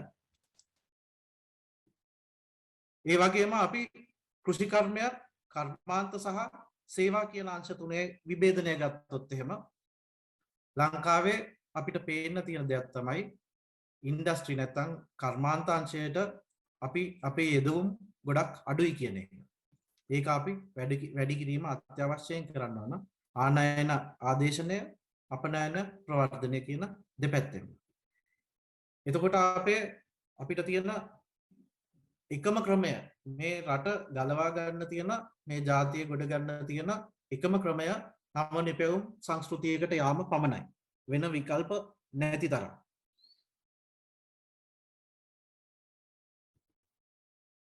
එතකොට සෞභාග්‍ය දැක්ම 6 වෙනි පරිච්ඡේදයේ මේ ගැන තාක්ෂණය මුල් කරගත් සමාජයක් බිහි කිරීම කියන එකට 6 වෙනි පරිච්ඡේදයේ සම්පූර්ණයෙන් කැප කරලා තියෙනවා. එතකොට කෘෂිකර්මය, කර්මාන්ත ඒ ඔක්කොම ක්‍රමෝපායිකව ආයෝජනය කරලා තාක්ෂණය භාවිත කරන්න කියන එක ඒ සියලු දේ කියලා තියෙනවා. අපි කොහොමද එතකොට නවෝත්පාදනයක්, නව නිපැවුමක්, නව අදහසක් කොහොමද අපි වෙළඳපොළක් කරා ගෙන යන්නේ කියන එකට තියෙනවා සැලැස්මක්. මොකද්ද? මුලින්ම සැලැස්මක් ඇද ගන්නවා, නිර්මාණය කරනවා, ඒකට අවශ්‍ය අංග උපාංග ගෙන්න ගන්නවා නැත්නම් නිර්මාණය කරනවා, ඒවා එක්ලස් කරනවා, ඊට පස්සේ ඒක වෙළඳකරණය කරනවා සහ ඒවට අදාළ සේවා සැපයීම කරනවා. ඔය මුළු කතන්දරේම කළ යුතුයි. මෙතන භාගයට ගිහින් නැවැත්තුවොත් අපේ තියෙන බුද්ධිමය දේපලක් වෙන රටකින් කොල්ල කන එකක් සිද්ධ වෙනවා. අපි ඒකින්ද අපේ ආයෝජකයින්, නවනිපැන්කරුවන් කියන මේ දෙපිරිසම අපි එකතු වෙලා අත්වැල් බැඳගෙන යන්න ඕන ගමනක් තමයි මේක. දැන් අපි සීමන්ස් කියන ආයතනය එක තමයි අපි එකතු වෙලා වැඩ කරන්නේ. ජර්මානු සංවිධානයක්. ඒක ලෝකයේ තියෙන ප්‍රබල මහා සමාගම් වලින් එකක්. ඒ සමාගමේ තියෙනවා ලෝකයේ ශිෂ්‍ය ශිෂ්‍යාවන්ට ලබා දෙන නොමිලේ ලබා දෙන මෘදුකාංගයක් Siemens solid edge කියන මෘදුකාංගය. ඒ මෘදුකාංගය ඇත්තරම ලෝකයේ ගොඩක් රටවල් වල භාවිතා කරනවා ශිෂ්‍ය ශිෂ්‍යාවන්ට. බොහොම මෑත කාලීනව තමයි අපිට පුළුවන් වුණේ ඒ පහසුකම ලංකාවේ ළමයින්ටත් මේක හඳුන්වලා දෙන්න නොමිලේ. එතකොට මේ නොමිලේ ලබා දෙන මෘදුකාංගය සරල කුරුම්බැට්ටි මෙෂිමක ඉඳලා අභ්‍යවකාශයක් යානයක් වෙනකන් ඕනම දෙයක් මේක ඇතුලේ නිර්මාණය කරන්න පුළුවන්. දැන් අපේ නිර්මාණකාරයන්ට තියෙන ලොකුම ප්‍රශ්නයක් තමයි ඔළුවේ චිත්‍රයක් නැගිනවා අඩේ මෙහෙම එකක් කරොත් හොඳයි මේ විදිහ එකක් කරොත් මාරයි කියලා හිතන එක. හැබැයි මේ මාර අදහස ඇත්තටම ක්‍රියාත්මක කරවන්න බෑ. මොකද මේකට අවශ්‍ය කොටස් මේ තියෙන සැලැස්ම ක්‍රියාත්මක කරන්න ඕන කොටස් කොහෙන්ද හොයාගන්න කියලා හිතා ගන්න බෑ. ඊට පස්සේ ගොඩක් ළමයි අපිට පේනවා සමහර වෙලාවට කාර් හදනවා, 3 wheeler හදනවා. මේ ළඟදි කිලිනොච්චේ ළමෙක් හදලා තිබ්බා විදුලි බලයෙන් දුවන 3 wheeler එකක්. එතකොට ඒ වගේ ළමයි බොහොම ලොකු කැපවීමක් ලොකු මුදලක් වියදම් කරන්න ඕන මේ වගේ නිර්මාණයක් ඔළුව ඇතුලේ තියෙන නිර්මාණයක් ඇත්තටම මේ ක්‍රියාත්මක කරනවා. එතකොට ගොඩාක් වෙලාවට වෙන්නේ නව නිර්මාණයක් තියෙන නව චින්තනයක් තියෙන ළමයින්ට වෙන්නේ මේ තියෙන නිර්මාණය ඔළුව ඇතුලේම තියාගෙන ඔළුව ඇතුලේම මැරිලා යන දෙන එක හැර වෙන විකල්පයක් නැති වෙනවා. මොකද මේ අංග උපාංග හොයාගන්න මේ පාඩම් වැඩ ටියුෂන් පන්ති ඒ සියල්ලත් එක්කම මේ හැමදේම කරනවා. ලොකු යෙදමකුත් යනවා ලොකු කාලයකුත් යනවා මේක කැඩෙනවා. මේ තමන් නිර්මාණය කරලා අත්හදා බලපුවම මේවා පාවිච්චි කරන්න බැරි තත්ත්වයටපත් වෙනවා. ඊට පස්සේ අපරාධ සල්ලි නාස්තිය කියලා බැනුම් අහන්නත් වෙනවා. ඉතින් ඒ සියලු දේ මගහරවා ගන්න පුළුවන් මේ වගේ මෘදුකාංගයක් පාවිච්චි කිරීමෙන්. මොකද මේ මෘදුකාංගෙන් නොමිලේ හම්බ වෙන මෘදුකාංගයක් ශිෂ්‍ය ශිෂ්‍යාවන්ට සහ ගුරුවරුන්ට කියන දෙගොල්ලන්ටම මේ මෘදුකාංගය නොමිලේ පාවිච්චි කරන්න පුළුවන්. එතකොට මේ මෘදුකාංගය පාවිච්චි කරලා තමන්ගේ ඔළුවේ තියෙන අදහස ප්‍රතිනිර්මාණය කරන්න පුළුවන් කම්පියුටර් තිරය ඇතුලේ. ඇත්තටම කියනවා නම් මේ ඔළුව ඇතුලේ තියෙන අදහසේ නියුන් සහෝදරයෙක් අපි හදනවා තමන්ගේ කම්පියුටර් තිරය ඇතුලේ. දැන් මේ වගේ මේ තියෙන්නේ 4 cylinder engine එකක් මේ වගේ එන්ජිමක් නිර්මාණය කරගන්න පුළුවන්. ඒ වගේම ක්‍රියාකාරීත්වය උනත් බලන්න පුළුවන්කම තියෙනවා මේ මෘදුකාංගය පාවිච්චි කරලා. අපි බලමු ඒක දිහා පොඩ්ඩක්.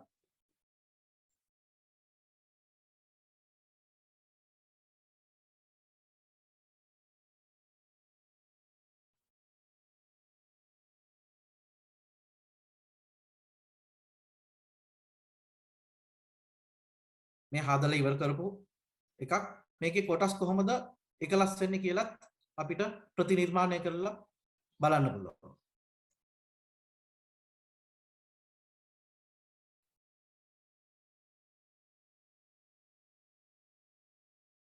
හරියටම පෙළ ගස්සනවා මේක කොහොමද සවි වෙන්නේ කියලා.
මේ ක්‍රියාකාරීත්වය පවා බලන්න පුළුවන්. ඒ වගේම මේ වගේ එන්ජිමක් වැඩ කිරීමෙන් මොන වගේ තාපයක් උත්පාදනය වෙනවද? ඒ වගේ සියලු දේ බලන්න පුළුවන්කම හම්බ වෙනවා. Today is an incredible day. The industrial world is in the midst of transformation, and never before has the pace of innovation moved so rapidly. The digital future of industry is no longer some far-flung promise. Today's products are becoming smarter, more personalized. They're becoming intricate systems of systems, challenging you to harness layers of complexity and data, blurring the boundaries between physical and digital domains, and comprehensive digital twins that represent and validate what is possible are not optional. They're required because they allow you to find new levels of efficiency and performance that are hardly imaginable. New insights, new opportunities, new levels of automation at every point of the value chain. This value chain, this digital enterprise is where engineering meets tomorrow. It's where manufacturing meets tomorrow. It's where electronic design meets tomorrow. These aren't the promises of tomorrow. With Siemens Digital Industry Software, they're the opportunities of today. Siemens Digital Industry Software, where today meets tomorrow. දැන් මේ තාක්ෂණය අපේ රටේ විශ්වවිද්‍යාල බොහෝමයක ඒ වගේම ඒ කියන්නේ තාක්ෂණය තාක්ෂණික සහ ඉංජිනේරු පීඨ බොහෝමයක මොරටුව පේරාදෙණිය යාපනයේ විශ්වවිද්‍යාලය ඒ වගේම සබරගම විශ්වවිද්‍යාලය වයඹ කොතලාවල ඩිෆෙන්ස් ඇකඩමි එක ඒ වගේම NSBM ඌවවෙල්ලස්ස යුනිවර්සිටි එක ඒ වගේ යුනිවර්සිටිස් ගොඩක මේ මෘදුකාංගය විශ්වවිද්‍යාල ශිෂ්‍යයින් විසින් භාවිතයට ගෙනෙනවා. ඒ වගේම ඊටාම ප්‍රමුඛ පෙළේ නිෂ්පාදකයින් ලංකාවේ ඉන්න මේ මෘදුකාංග භාවිතා කරනවා ඒ කට්ටියගේ නිෂ්පාදන ක්‍රියාදාමයේ. අපි ලෝකයේ ගත්තොත් ලෝකයේ මෙතන නැති බ්‍රෑන්ඩ් එකක් නැති පාටයි. ලෝකයේ ඒරෝස්පේස් නැත්නම් අභ්‍යවකාශ යානා සහ අහස් යාත්‍රා නිර්මාණය කරන ක්ෂේත්‍රය ගත්තොත් ඒ වගේම වාහන රථ වාහන නිෂ්පාදනය ගත්තොත් ඉලෙක්ට්‍රොනික සහ ෂිප් බිල්ඩින් නැත්නම් නාවික ක්ෂේත්‍රය ගත්තොත් ඒ හැම එකේම මේ කියන මෘදුකාංගය පාවිච්චි වෙනවා. ඒ වගේම මේ ශිෂ්‍යයින්ට සහ ගුරුවරුන්ට මේ ලබා දෙන මෘදුකාංගය සම්පූර්ණයෙන්ම ඒ කමර්ෂල් සොෆ්ට්වෙයාර් එකට 100% සමානයි. ඒක නිසා මේ පැනසියා සොලියුෂන්ස් එකෙන් ගේන මේ මෘදුකාංගය හඳුන්වලා දෙන මෘදුකාංගය ලෝකයේ ගොඩක් රටවල් වල භාවිත වෙන එකක්.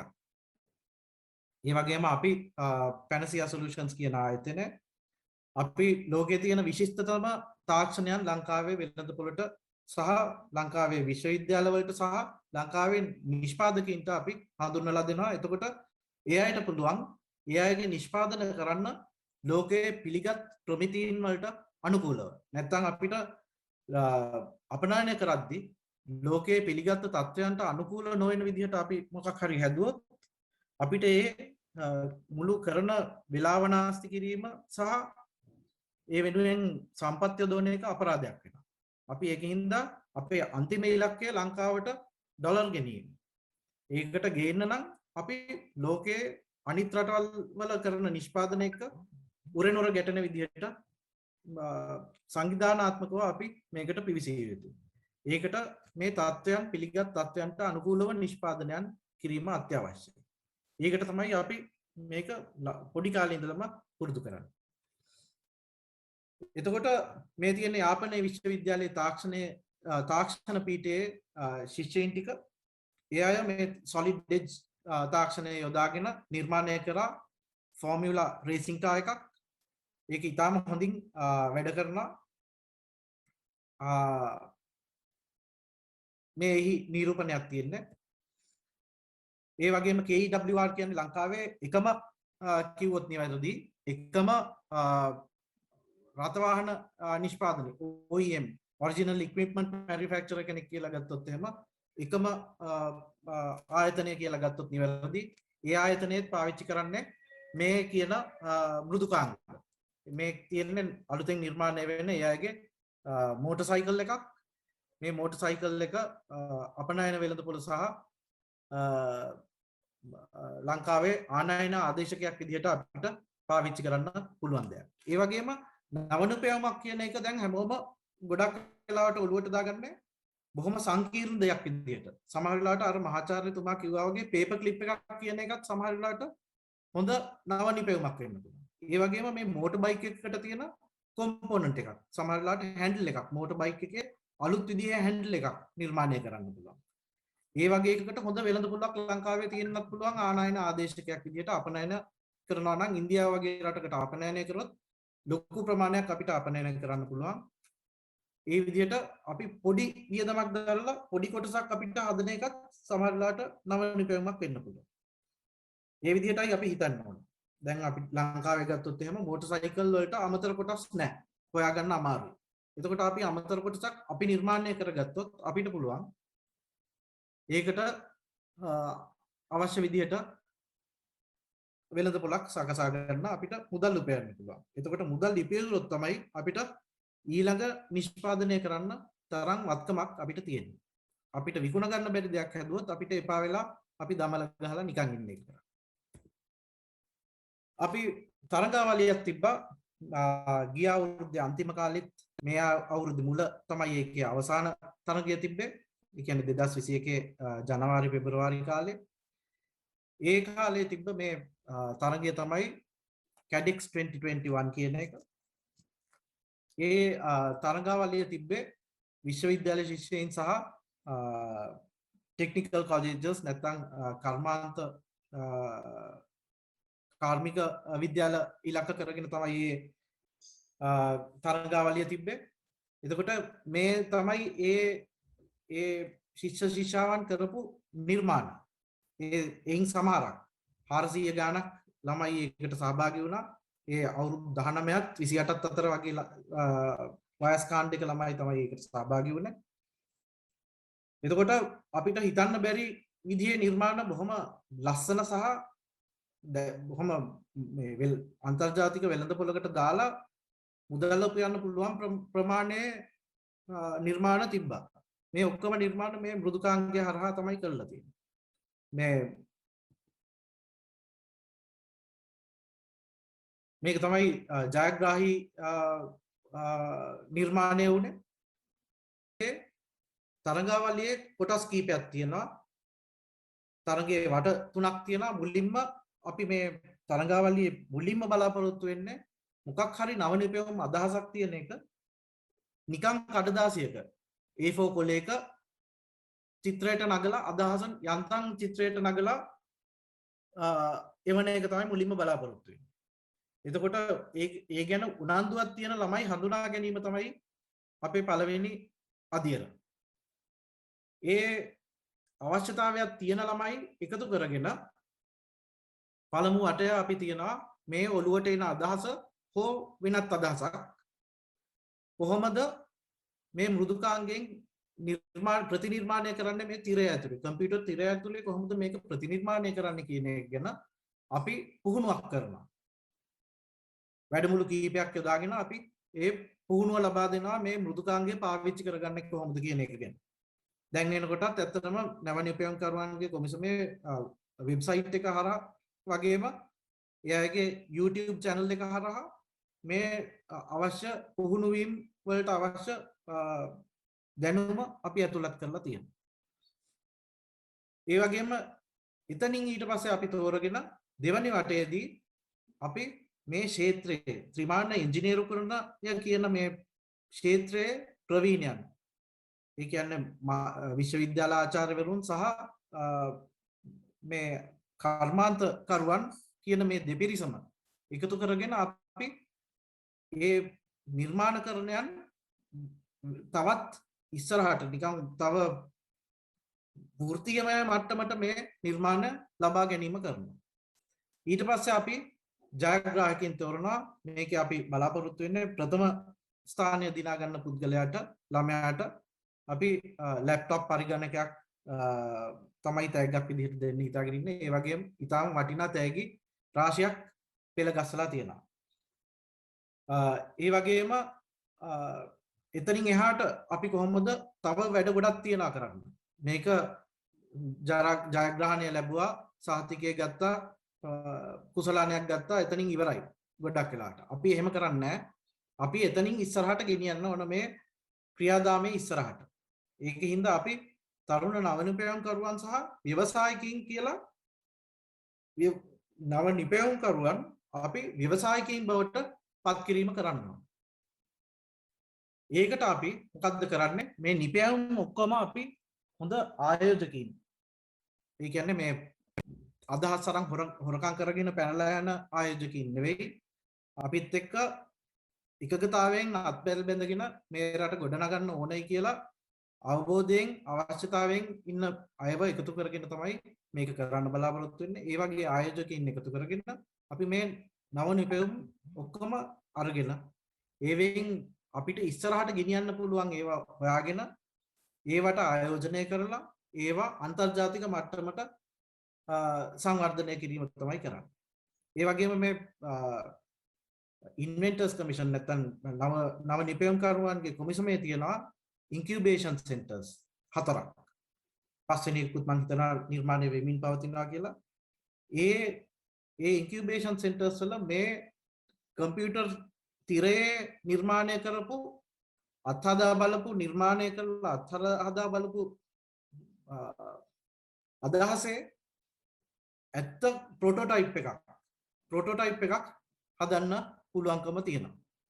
එතකොට අපි ඒ නිර්මාණය ඒ විදිහට හදලා අපිට ආයෝජකයින් එක්ක ඉස්සරහට යන්න පුළුවන් ලංකාවට අපනයන අවස්ථාවන් හෝ ආනයන ආදේශක අවස්ථාවන් ලබා දෙන්න. එතකොට මේ ඉන්කියුබේෂන් සෙන්ටර්ස් වලට තියෙන සමහර තාක්ෂණික අවශ්‍යතාවයන් තියෙනවා. ඒ අවශ්‍යතාවයන් අපි මෘදුකාංග පැත්තෙන් තියෙන අවශ්‍යතාවයන් ඔක්කොම අපි සපයා දෙනවා නව නිපැයුම්කරුවන්ගේ කොමිෂන් සභාවට. ඉතින් ඔය වගේ අපි වැඩ රාශියක් අපි යෝජනා කරලා තියෙන්නේ මේ අපේ YouTube නව නිපැයුම්කරුවන්ගේ කොමිෂන් සභාවේ තියෙන YouTube channel එකේ අපේ ඉංජිනේරු මහත්මයෙක් කරන දේශනයක් කොහොමද මේ මෘදුකාංගය පාවිච්චි කරන්නේ කොහොමද භාගත කරන්නේ ඒ සියලු තොරතුරු මේ YouTube channel එකේ අන්තර්ගතයි. Panacea Solutions කියන ආයතනේ මම ඉස්සෙල්ලා කිව්වා වගේ ගොඩක් මෘදුකාංග සහ දෘඩාංග ගොඩක් කර්මාන්ත ක්ෂේත්‍රයට අවශ්‍ය දේවල් ලබා දෙනවා. මේ අපේ වෙබ්සයිට් එකේ මූණවරයි මේ පේන්නේ. දැන් අපි කාට හරි කියනවා නම් කොහොමද මේ software එක download කරගන්නේ කියලා panacea.lk www.panacea.lk කියන වෙබ්සයිට් එකට ගිහිල්ලා මේකේ වම් පැත්තේ කෙළවරේ තියෙන Siemens කියන එක ඒකට ඇතුල් වෙන්න ඕන. මෙතෙන්ට ගිහිල්ලා ඊට පස්සේ Siemens කියන පිටුවේ වම් පැත්තේ තියෙන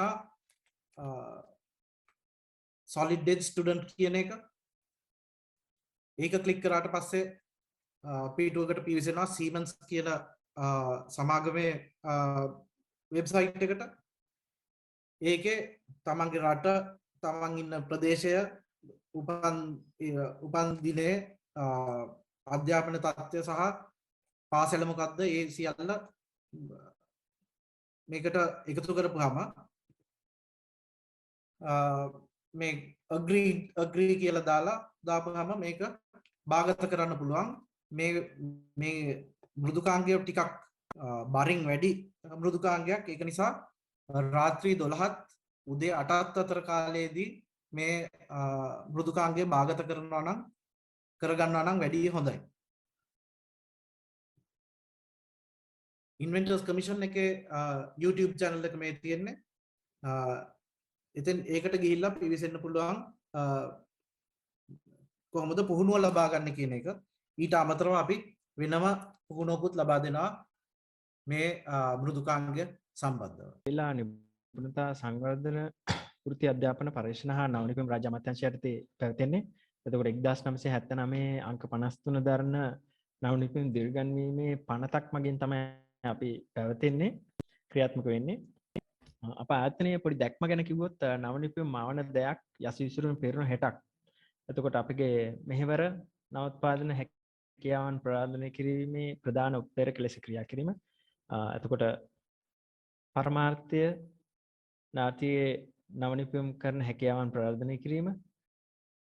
එතකොට නවනිපුම් කරන්නේදී මූලිකම දෙයක් තමයි පේටන්ට් කිරීම කියන එක. පේටන්ට් කිරීම ගැන පොඩි අදහසක් මම දෙන්න කැමතියි. මොකද ඉස්කෝලේක දුවදරුවෙක් හැදුවොත් මොකක් හරි නිර්මාණයක අදහසක් නිර්මාණයේ අදහසක් ඇවිල්ලා ඒක පොඩ්ඩක් ඩෙවලොප් කරලා සමහරට වෙන්න පුළුවන් මොන හරි උපකරණ ඉවතලන ද්‍රව්‍ය යෝගට් කෝප් ඒ වගේ උපයෝග කරගෙන එයා හදන්න පුළුවන් මේ නිර්මාණය. එතකොට ඒක අරන් එන්න පුළුවන් ගුරු භාෂාවෙත් අරන් එන්න පුළුවන්. එතකොට ඊට පස්සේ විදුහල් ප්‍රතිපත්ති අරන් එන්න පුළුවන්.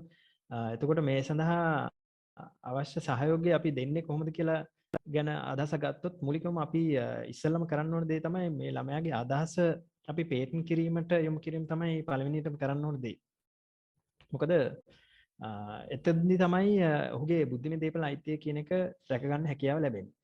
එතකොට අපි බැලුවොත් දැන් බල්බ් එක හදාගත්තේ තෝමස් අල්වා එඩිසන් ඒ වගේ කවුරු හරි කෙනෙක්ගේ නම වැටෙන්නේ පේටන්ට් එක ඇදීම් කිරීමේ හැකියාවෙන් තමයි ඒක ලැබීමෙන් තමයි පේටන්ට් එක කවුරු හරි කෙනෙක්ට මේ නිර්මාණයේ අයිති හිමි වෙන්නේ. එතකොට ලංකාවේ පේටන්ට් එක ලබා දෙන්නේ බුද්ධිම දේපල කාර්යාලයෙන්. පේටන්ට් එක ගැන පොඩි රූපසටහනක් ගත්තොත් මේ වගේ තමයි පේටන්ට් එක ඉදිරිපස පෙනුම. එතකොට ඒකේ රිපෝට් එකක් තියෙනවා. රිපෝට් එකක් හදා ගන්න ඕනේ පේටන්ට් එක සම්බන්ධව නිර්මාණය සම්බන්ධව මොන වගේද මේකේ ක්‍රියාකාරීත්වය මොන වගේද මේ නිර්මාණය වාසිය අවාසිය. එතකොට තැන්ට තිබිච්ච තාක්ෂණය මොකද්ද? එතකොට ඒකර වඩා වැදගත්කම් මොකද්ද මේ නිර්මාණය? ඒ වගේ පොඩි අදහසක් ඉස්සෙල්ලම රිපෝට් එකක් වගේ හදා ගන්න අවශ්‍ය වෙනවා.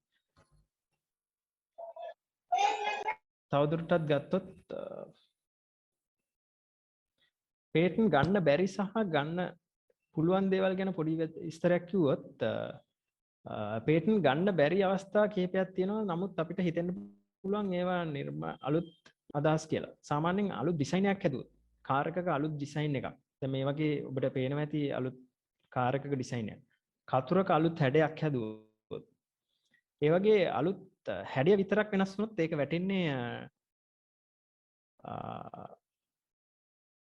Industrial design. ඒ කියන්නේ කාර්මික සැලසුම් කියන ගණයට තමයි ඒක ඈත් වෙන්නේ. එතකොට ඒ වගේ දෙයක් පේටන්ට් කිරීමේ හැකියාව නැහැ. නමුත් බුද්ධිම දේපල කාර්යාලයෙන්ම ඔබට පුළුවන් ඒකට කාර්මික සැලසුම් යටතේ ඒ නිර්මාණය ආරක්ෂා කරගන්න. එතකොට හිතන්න අලුතෙන් සින්දුවක් අලුත් පොතක් ලිව්වොත් ඒ වගේ දේකුත් වැටෙන්නේ ප්‍රකාශනයි විදියට. කොපිරයිට්ස් ගණනයට තමයි වැටෙන්නේ. මෙතනදී සොෆ්ට්වෙයාර් එකක් වුණත් දැන් අලුතෙන් මොකක් හරි සොෆ්ට්වෙයාර් එකක් හැදුවොත් ඇප් එකක් හැදුවොත් මොබයිල් ඇප් එකක් හැදුවොත් එතකොට එක HTML ඒ වගේ කෝඩින්ග්ස් යොදාගෙන මොකක් හරි නිර්මාණයක් කරොත් ඒකත් ගොඩක් වෙලාවට වැටෙන්නේ කොපිරයිට්ස් ගණනයට. නමුත් සමහර විට මොකක් හරි සෙන්සර්ස් යොදාගෙන එක ඒ වගේ දේවල් පිටිත යාන්ත්‍රික ස්වරූපයකුත් තිබුණොත් ඒක පේටන්ට් කිරීමේ හැකියාවක් තියෙන්න පුළුවන්. පේටන්ට් ගන්න බැරි කීපයකුත් තියෙනවා. එතකොට විද්‍යාත්මක සංසිද්ධි ගණිත ක්‍රම එතකොට ශාක මොකක් හරි අලුත් සත්ත්ව කොටසක් හොයාගත්තොත් සිංහරාජය වගේ ප්‍රදේශයකින් ඒ වගේ දෙයක් පේටන්ට් කිරීමේ හැකියාවක් නැහැ. එතකොට පේටන්ට් එක කරන්න පුළුවන්ද කියලා පොඩ්ඩක් අපි ඉස්සෙල්ලම බලන්න ඕනේ ඉන්ටර්නෙට් එකේ තමයි මේක බලන්න ලේසිම ක්‍රමය.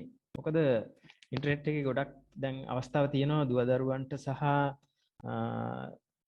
ගුරු භවතුන් හැම දිනාටම දැන් අවස්ථාව තියෙනවා අලුත් මාර්ගගත ක්‍රමවේද ASCII මේ සඳහා යොමු වෙන්න. එතකොට පේටන්ට් සම්බන්ධව හොයන්න පුළුවන් සයිට්ස් ගැන කිව්වොත් Google patents කියලා එකක් තියෙනවා. Google එකේම Google patents කියලා ටයිප් කරොත් මේ වගේ අපිට වැටෙනවා Google එකේ යට patents කියලා. එතන සර්ච් කරොත් එතන ගහන්න ඕනේ සාමාන්‍යයෙන් තාක්ෂණික වචන ගහන්න ඕනේ. සමහරට කෙක්කක් වෙන්න පුළුවන් මොන හරි පළතුරු කඩ. එතකොට ඒකේ පළතුරු කැඩීමේ කෙක්ක. ඒක ඉංග්‍රීසියෙන් පරිවර්තන කරලා ගැහුවොත් එන වචන ටික අනුව ඒකට එනවා අදාළ සර්ච් කරන ඒ ආසන්නයේ පේටන්ට් වාර්තා. එතකොට තමන්ට පුළුවන් දැන්ට තියෙන තාක්ෂණය මොකක්ද කියලා හඳුනගන්න. ඒත් අනුව මේකේ පේටන්ට් කිරීමට හැකියාව තියෙන කොයි කොටසද? මොන වගේ පොඩි දෙයක් වෙන්න පුළුවන් පේටන්ට් කිරීමේ හැකියාව තියෙන ඒ අංශය තෝරගෙන අපිට පුළුවන් පේටන්ට් එකට අයදුම් කරන්න. එතකොට මේ වගේ කීපයක් තියෙනවා සර්ච් කරන්න පුළුවන් තැන්.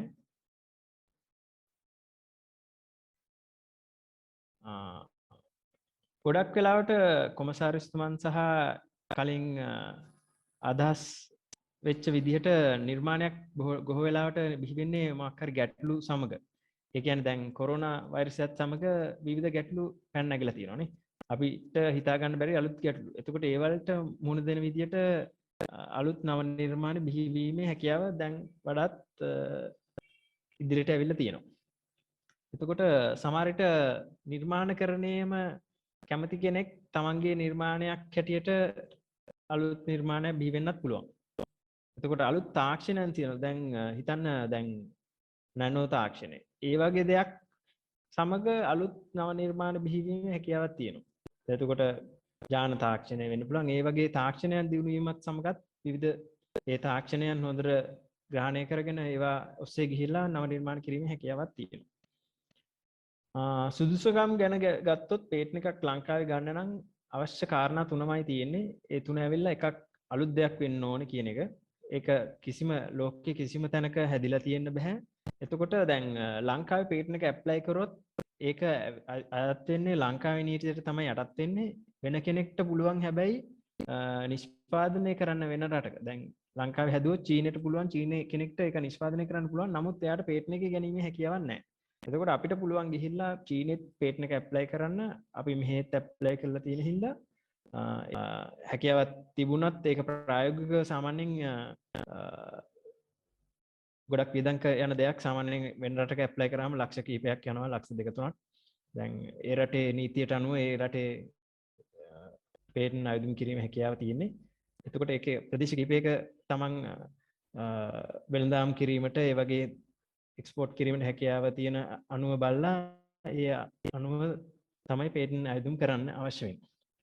එතකොට අපි සරල නිර්මාණ ගැන පොඩ්ඩක් කිව්වොත් මම හිතන්නේ මේ වගේ බටර් ස්ටික් එකක් වෙන්න පුළුවන්. මේක ඇවිල්ලා පිටිපස්සේ කළු පාට එක කරකවනකොට බටර් ටික ඉස්සරහට එනවා. එතකොට ඒ වගේ දෙයක් නව නිර්මාණයක් හැටියට සරල දෙයක් වෙන්නත් පුළුවන්.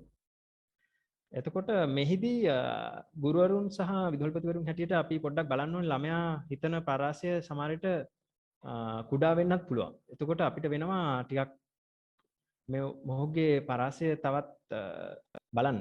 සමහර විට මේක යොදා ගැනීමේ හැකියාවන් වෙන අවස්ථාවක තියෙන්න පුළුවන් ටිකක් වැඩිපුර අවස්ථාවක්. ඒ කියන්නේ දැන් මේ නිර්මාණයෙම ග්ලූ ස්ටික් එකක් හැටියට ලොකු මාකට් එකක් තියෙන්න පුළුවන් වෙළඳපොලේ. මේ වගේ ලිප්ස්ටික් එකක් හැටියට එකම ක්‍රමවේදයනේ තියෙන්නේ. ඒක ඊට වඩා මාකට් එකක් තියෙන්න පුළුවන්. ඒ අනුව බලලා ඒ පේටන්ට් කිරීමේදී ඒ අවස්ථාවන් සියල්ල සලකා බලන එක ඉතා වැදගත් වෙනවා. මොකද ඉදිරියේදී ඒක වාණිජ්‍ය මට්ටමට ගෙනීමේදී නිර්මාණයක් පැතිකඩ ඉතා වැදගත් වෙනවා.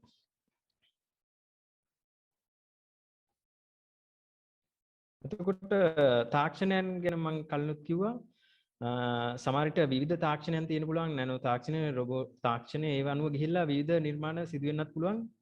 මේ වගේ සරල නිර්මාණ තිබෙන්නත් පුළුවන්. පේටන්ට් බලපත්‍රයෙන් වෙන්නේ එතකොට පේටන්ට් නවනිපුන් කරුවන්ගේ අයිතිය හිමි වෙන ලියකියවිල්ලක්. එතකොට ඒක නිෂ්පාදනය කරන්න විකුණන්න පුළුවන් ඒ අයිතිය තියෙන කෙනාට විතරයි. ඒ කාලපරසයක් තියෙනවා. හැබැයි අවුරුදු 20ක් වගේ ඒ කාලපරසය ඇතුළත ඔහුට පුළුවන් නිර්මාණය කරන්න නිර්මාණය සම්පූර්ණ අයිතිය තමාට හිමි වෙනවා. ඒක ලයිසන් කරලා වෙන කෙනෙක්ට දෙන්න පුළුවන්. ඒ වගේ හැකියාවක් තියෙනවා. දැන් මම හිතන්නේ අපේ අදහසක් එන්නේ නැති කියලා. එතකොට පේටන්ට් එක ලබා දෙන්නේ බුද්ධිම දීපල කාර්යාලයෙන්, ජාතික බුද්ධිම දීපල කාර්යාලයේ සමාගම් මැදුර නොම්බර 400 DR විජයවර්ධන මාවත කොළඹ 10. එතකොට අපි කරන්නේ නවනිපුන් කරුවන්ගේ කොමිසම හැටියට නවනිපුන් කරුවන්ට මේකට පේටන්ට් දාන්නේ කොහොමද? එතකොට මූල නීතිමය අවශ්‍යතාව මතුවනොත් ඒ වගේ උපදෙස් දෙනවා. පේටන්ට් බලපත්‍රය හදන්න අපි උපකාර කරනවා. patent application එක ගැන කිව්වොත් මේ වගේ තමයි application එක තියෙන්නේ. මේක download කරගන්න පුළුවන් ඔවුන්ගේ web අඩවියෙන් naipo.gov.lk කියන web අඩවියෙන්. අපගේ web අඩවියේ මම සඳහන් කරා කලිනුත් chat box එකේ ඒකෙන් පුළුවන් ඔයගලන්ට මේක පුරවන හැටි මේකේ report එක හදන ගැටි ගැන අපි videos කරලා තියෙනවා. මම ඉදිරියේදී පෙන්නන්නම් අපගේ YouTube channel එක. එතකොට මේ patent එකක් දෙන්න අවුරුදු කිහිපයක් ගත වෙනවා. නමුත් apply කරපු දවසේ ඉඳලා ඔබට ආරක්ෂාව හිමි වෙනවා patent එක අයදුම් කිරීමේදී. මෙහිදී මුදලක් වැය වෙනවා. ඉතින් පාසල් හෝ විශ්වවිද්‍යාල වලට 2300ක්. එතකොට තනි පුද්ගලයෙක් නම් 4025ක්. එතකොට ආයතනයක් හැටියට දානවා නම් 88000 ගණක්. එතකොට මේ වියදම් වුණත් අපි දැන් සමාජයක් පිහිටවීම තුලින් නවනිපියුම් සමාජයක් පාසලක් තුළ පිහිට වෙලා ඒ හරහා එන නවනිපියුම් වලට අපි බලාපොරොත්තු වෙනවා මූල්‍ය සහායත් ලබා දෙන්න මේ වගේ නිර්මාණකරණයේදී. patent දාන්න කලින් කළ යන්න ඕන නැති දේවල් කීපයක් තියෙනවා. ඒ කියන්නේ මේක ප්‍රසිද්ධ කරන්න හොඳ නෑ patent එකට අයදුම් කරන්න කලින්. මොකද පත්තරවල දාන්න පුළුවන්, TV එකේ යවන්න පුළුවන්, Facebook ඒ වගේ තැන්වලදී මේක ප්‍රසිද්ධ කරොත් අපිට අවුරුද්ද කාලයක් ඇතුළත මේක patent එකකට අයදුම් කරගන්න බැරි වුණොත් අපිට අවස්ථාව නැතු වෙනවා patent එකක් apply කරන්න. එතකොට ඒක හොඳට හිතේ තියාගන්න ඕනේ. ඊට පස්සේ පූර්ව කලාව හොයා බැලුවේ නැත්තම්, ඒ කියන්නේ අපි ඉන්ටර්නෙට් එකේ මේ නිර්මාණය තියෙනවද, මේකේ අලුත් දේ මොකක්ද කියන එක හරියටම හොයාගත්තේ නැත්තම් අපිට අපගේ කාලය මුදල් ඒවා නාස්ති වෙන්න පුළුවන්. මොකද අපි හරියටම මේකේ නවතාවය ගැන එලි දැක්ුවේ නැත්තම් ආයි ඒ ඇප්ලිකේෂන් එක ආයි එන්න පුළුවන්. මේක දැන්ට තියෙනවා, මේක අනුව මේක වෙනස් වෙන්නේ කොහොමද එහෙම කියලා අපිට කාලය ගත වෙන්නත් පුළුවන්. ඒකින්ද පූර්ව කලාව නිවැරදිව බලන්න. එතකොට තාක්ෂණ ඉදිරි පියවරක් තියනවද කියන එක පොඩ්ඩක් බලන්න. මොකද දැන් ඒකත් පූර්ව කලාවත් සමගම බලන්න පුළුවන්. දැන්ට තියෙන තාක්ෂණය අනුව මේක භාවිතයට සුදුසු පහසුද, භාවිතයට පහසුද නැත්නම් මේකේ කාර්යක්ෂමද, ඒ වගේ තාක්ෂණිකව බලන්න පුළුවන් තමන්ගේ නිර්මාණය කොහොමද කියන එක. patent එකේදී දැන් මම කිව්වා report එකක් හදන්න වෙනවා කියලා. එතකොට ඒකේ වැදගත්ම දේ තමයි හිමිකම් පෑම් කියන කොටස. ඒක සාමාන්‍යයෙන් නවනිපියුමේ සීමාව, ඒ කියන්නේ ඉඩමකට තියෙන සීමාව වගේ නවනිපියුමේ තමන් අයිති ඉල්ලන කොටස තමයි හිමිකම් පෑම් කියලා කියන්නේ. එතකොට ඒක ලියන්නේ 1 2 3 කියලා දාලා ලියන්නේ. ඒක සමහර විට නිර්මාණකරණය patent එකක් ලබා ගන්න පුළුවන් ක්‍රම දෙකක් තියෙනවා. එකක් ඇවිල්ලා මොකක් හරි නිර්මාණයකට වෙන්න පුළුවන්. එහෙම නැත්නම් මොකක් හරි මෙතඩ් එකකට වෙන්නත් පුළුවන්. එතකොට සමහර විට මේ වගේ ටී බෑග් එකකට හැඩයට ඒ වතුර එහා මෙහා යන බෑගයක් මේ පිරමිඩ හැඩයක තියෙන බෑග් එකට patent එක ලබා ගන්නත් පුළුවන්. ඊට අමතරව පුළුවන් patent මේ වගේ බෑගයක් යොදාගෙන සෙල්සියස් අංශක 100 උෂ්ණත්වයේ තියෙන වතුරට මේ බෑගය දමා විනාඩි 3ක් 5ක් අතර කාලයක් මේක තැම්බෙන්න තියලා ඒ ක්‍රියාදාමයටත් අපි patent එකේ ඇප්ලයි කිරීමේ හැකියාවක් තියෙනවා. ඒකින්ද අපි මෙතඩ් එකට සහ ප්‍රොඩක්ට් එකට කියන දෙකටම patent ගැනීමේ හැකියාවක් තියෙනවා කියන එක අදහස ගන්න. ඒ අනුව අපිට තමන්ගේ නිර්මාණ වලට සමහර විට කෑමක් වෙන්න පුළුවන්. එතකොට ඒකේ මෙතඩ් එකට අපිට පුළුවන් patent එක ඇප්ලයි කරන්න. අලුත් වට්ටක්ක වලින් මොකක් හරි බිස්කට් එකක් වෙන්න පුළුවන්. ඒ වගේ දෙයකට උනත් හැකියාව තියෙනවා patent ලබා ගන්න. ඊළඟට මම යොමු වෙන්නම් අද දවසේ මම හිතන්නේ මූලිකම කාරණය වුණේ අපි නවනිපියුම් සමාජ පිහිටවීම. එතකොට පාසල් 50කට අද මධ්‍යම පළාතේ අපි ක්‍රියාදාරයක් ලබා දෙන ගමන් නවනිපියුම් සමාජ පිහිටවනවා. එතකොට මෙහිදී අපිට පුළුවන් නවනිපියුම් සමාජයට අවශ්‍ය මොන හරි උපකරණ ඒ වගේ දේවල් ගන්න. එතකොට මහජන බැංකුව සහ නවනිපියුම් කොමිසම මගින් ලංකාව පුරා පළාත් 9ම පාසල් 50 ගානේ නවනිපියුම් සමාජ පිහිටවගෙන යනවා. එතකොට නවනිපුන් සමාජයකින් අපි බලාපොරොත්තු වෙන්නේ මොකක් හරි අපිට පුළුවන් නවනිපුන් මොකක් හරි ඉවෙන්ට් එකක් කරන්නත් පුළුවන්. ඒ කියන්නේ දැන් තමන්ගේ ප්‍රදේශයේ තියෙන ඉස්කෝල කිහිපයක් සම්බන්ධ කරගෙන දැන් අපි උදාහරණයකට ගත්තොත් ඔන්ලයින් තාක්ෂණයෙන්ම නිර්මාණ ගෙදර කරපු ළමයිගේ නිර්මාණ වීඩියෝ එකක් අරගෙන ඒක තරගයක් තියලා තිබ්බා මේ පාසල් නොපැවැත්තුණා. ඒ වගේ අවස්ථාවක් වුණත් තියෙනවා. එතකොට මොකක් හරි තමන්ගේ ප්‍රදේශයේ හිතුනොත් මේ දැනුම තවත් අපිට අවශ්‍යයි මේ ශාස්ත්‍රීයර්ථය කියලා අපිට පුළුවන් උදව් කරන්න මේ සම්පත් දායකත්වයක් ලබා දෙන්න පුළුවන්කම තියෙනවා මොන හරි ශාස්ත්‍රයක් අනුව අපිට අයදුම් කරොත් මේ අංශයෙන් අපිට පේටන්ට් ගන්න අපිට අවශ්‍යයි තවත් දැනුම ලබා ගන්න ඒ වගේ හැකියාවක් තියෙනවා. එතකොට ඉස්කෝලේ තියාගන්න පුළුවන් අපේ දැන් මූල්‍යාධාරයත් සමග මොන හරි වර්ක්ෂොප් එකක් ඒ වගේ ඇති කරගෙන ඒකට අවශ්‍ය උපකරණ කීපයක් අරගෙන තමන්ගේ සක්‍රියව නිර්මාණ කිරීමේ සමාජයක් පිටව ගන්න පුළුවන්. ඊට පස්සේ විවිධ ශ්‍රේණිවල ළමයි එකතු කරගෙන මේ නිර්මාණකරණයට එතකොට අපගේ නවනිපියුම් කොමිසමෙන් කරන නවනිපියුම් වැඩසටහන් වලට යොමු කරගැනීමේ හැකියාව තියෙනවා. මම හිතන්නේ ගොඩක් කට්ටියට හම්බෙන්නේ නැති අපගේ නවනිපියුම් සමාජයේ සිටින්න ඕන ගයිඩ්ලයින් එකේ වගේ කීපය ගුරු අනුශාසක තනතුරු දෙකක් තියෙනවා. විදුහල්පති හෝ විශ්‍රාමී ගිය ගුරුවරයෙක් වෙන්න පුළුවන්. එතකොට සභාපති උපසභාපති භාණ්ඩාගාරික තනතුරු 3 ගුරුවරුන් තමයි ඒකට ආචාර්යවරයෙක් උනන්දුවක් දක්වන ආචාර්යවරයෙක් විදුහල්පතිගේ යෝජනා කරන අනුව ඒකම් උපලේකම් සංස්කාරක ධූරයට සහ සංස්කාරක සභිකයන් වලට ළමයින් තමයි බැඳෙන්නේ. ඒ අනුව අපිට එවන්න අපේ ඇප්ලිකේෂන් එක මම හිතන්නේ අපිට ලබා දීලා ඇති අධ්‍යාපන කාර්යාලය හරහා අපගේ ඊමේල් එකට සහ ඒක පෝස්ට් එකේ අපිට එවන්න ඔරිජිනල් ඇප්ලිකේෂන් එක විදුහල්පතිගේ සීල් එක සහ අත්සනත් සමග. එතකොට අපිගේ දැන් මූල්‍යාධාරය ලබා දීම සම්බන්ධව අපිට ප්‍රගතිය යොමු කරන්න අවශ්‍යයි. ඔබ මේ ෆෝමැට් එකට ගන්නත් පුළුවන්. අපේ වෙබ් අඩවියේ අපේ දාලා තියෙනවා මේ ෆෝමැට් එක. එතකොට මේකේ තියෙන තමන් මොන හරි උපකරණ ගත්තොත් මොකක් හරි ඉවෙන්ට් එකක් තමන් ඕගනයිස් කරොත් ඒක සම්බන්ධව අපිට විස්තරයක් එවන්න මේ දේවල් අපි කරලා තියෙනවා. ඒ අනුව අපිට බලන්න පුළුවන් සලකා බැලීමේ හැකියාවක් තියෙනවා. තවත් මොන හරි මූල්‍යාධාරයක් සහ අවශ්‍ය සහයෝගයක් ඔබගේ පාසලේ නවනිපියුම් සමාජයෙන් ලබා දීමට. එතකොට අපි දැන් කලින් සඳහන් කරා අපගේ YouTube channel දෙකක් තියෙනවා.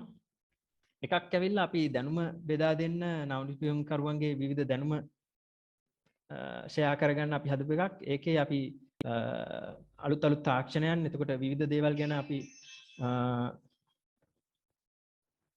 පළ කරනවා විවිධ වීඩියෝස්. එතකොට ගුරුවරුන්ට සහ දුවදරුවන්ට පුළුවන්කම තියෙනවා තමන් මොන හරි අලුත් නිර්මාණයක් ගැන අලුත් දෙයක් කියන්න ඕන කියලා හිතනවා නම් තමන්ගේ දැනුම මේ සඳහා ඔබගේ දැනුම ෂෙයා කරගන්න. එතකොට තවත් අපේ YouTube channel එකක් තියෙනවා නිර්මාණ සම්බන්ධව එකතුවක්. එතනදී ඔබට පුළුවන් තමන් කරපු නිර්මාණයක් මොකක් හරි තියෙනවා නම් තමට හිතෙනවා මේක පේටන්ට් කරලා තියෙන්න ඕනේ. හැබැයි පේටන්ට් කරපු නිර්මාණයක් නම් මේක අපි පොදුවේ යවන්න ඕනේ.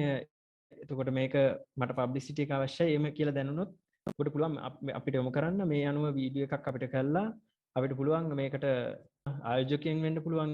එතකොට තමන්ට පිළිගැනීමක් ඒ වගේ දෙයක් ලබා ගැනීම හැකියාව තියෙනවා මේ හරහා. එතකොට නවනිපියුම් කරපු දුවදරුවන්ට අපි කලින් අවස්ථා ගොඩක් හිමි වෙලා තිබ්බ අන්තර්ජාතික තරඟවලට පවා සහභාගී වෙන්න හැකියාව තියෙනවා. කොරෝනා තත්ත්වයේ අනුව දැන්ට ඒක මගහැරලා තිබුණත් ඒ වගේ අවස්ථාවක් හිමි වෙලා තියෙනවා. අවසාන වශයෙන් මම කියන්න කැමති දැන් අපගේ තරඟ දෙක ගැන කිව්වොත් අපගේ සාසක් නිමුම් ජාතික නවනිපියුම් තරඟය තමයි අපේ මේන් එක. ඒක සැප්තැම්බර් 30 දක්වා අපි දික් කරලා තියෙනවා. ඔබ සියලු දෙනාට ඇප්ලයි කරන්න පුළුවන් අපගේ වෙබ් අඩවිය හරහා slic.gov.lk හරහා. මෙතනදී අපිට කරන්න තියෙන විනාඩි 5ක වගේ පොඩි වීඩියෝ එකක් එවන්න නවනිපියුම් සම්බන්ධව. ඒ අනුව එවන්න පුළුවන්. දැන් පාසලක නම් ගෲප් එකක් නම් නිර්මාණය කරේ ඒකේ උපරිම දෙන්නෙක් තමයි ඉන්න පුළුවන්. එතකොට මෙහිදී අංශ 3ක් යටතේ ඉතින් තරඟ වදින්න පුළුවන් පාසල් අංශයට, විවෘත අංශයට, විශ්වවිද්‍යාල හා තෘතීක අධ්‍යාපන අංශය යටතේ අංශ 3ටම පුළුවන්. ගුරු භාවතුන්ට පුළුවන් ඕනනම් විවෘත අංශයෙන් තරඟ වදින්නත්. එතකොට මේ ෆීල්ඩ්ස් 14ක්ම තියෙනවා. මහජන ආරක්ෂාව වෙන්න පුළුවන්, ආහාර තාක්ෂණය, ඉංජිනේරු, ඒ වගේ ෆීල්ඩ්ස් 14 යටතේ ඕනම අංශයක් යටතේ තරඟ වැදීම හැකියාවක් තියෙනවා.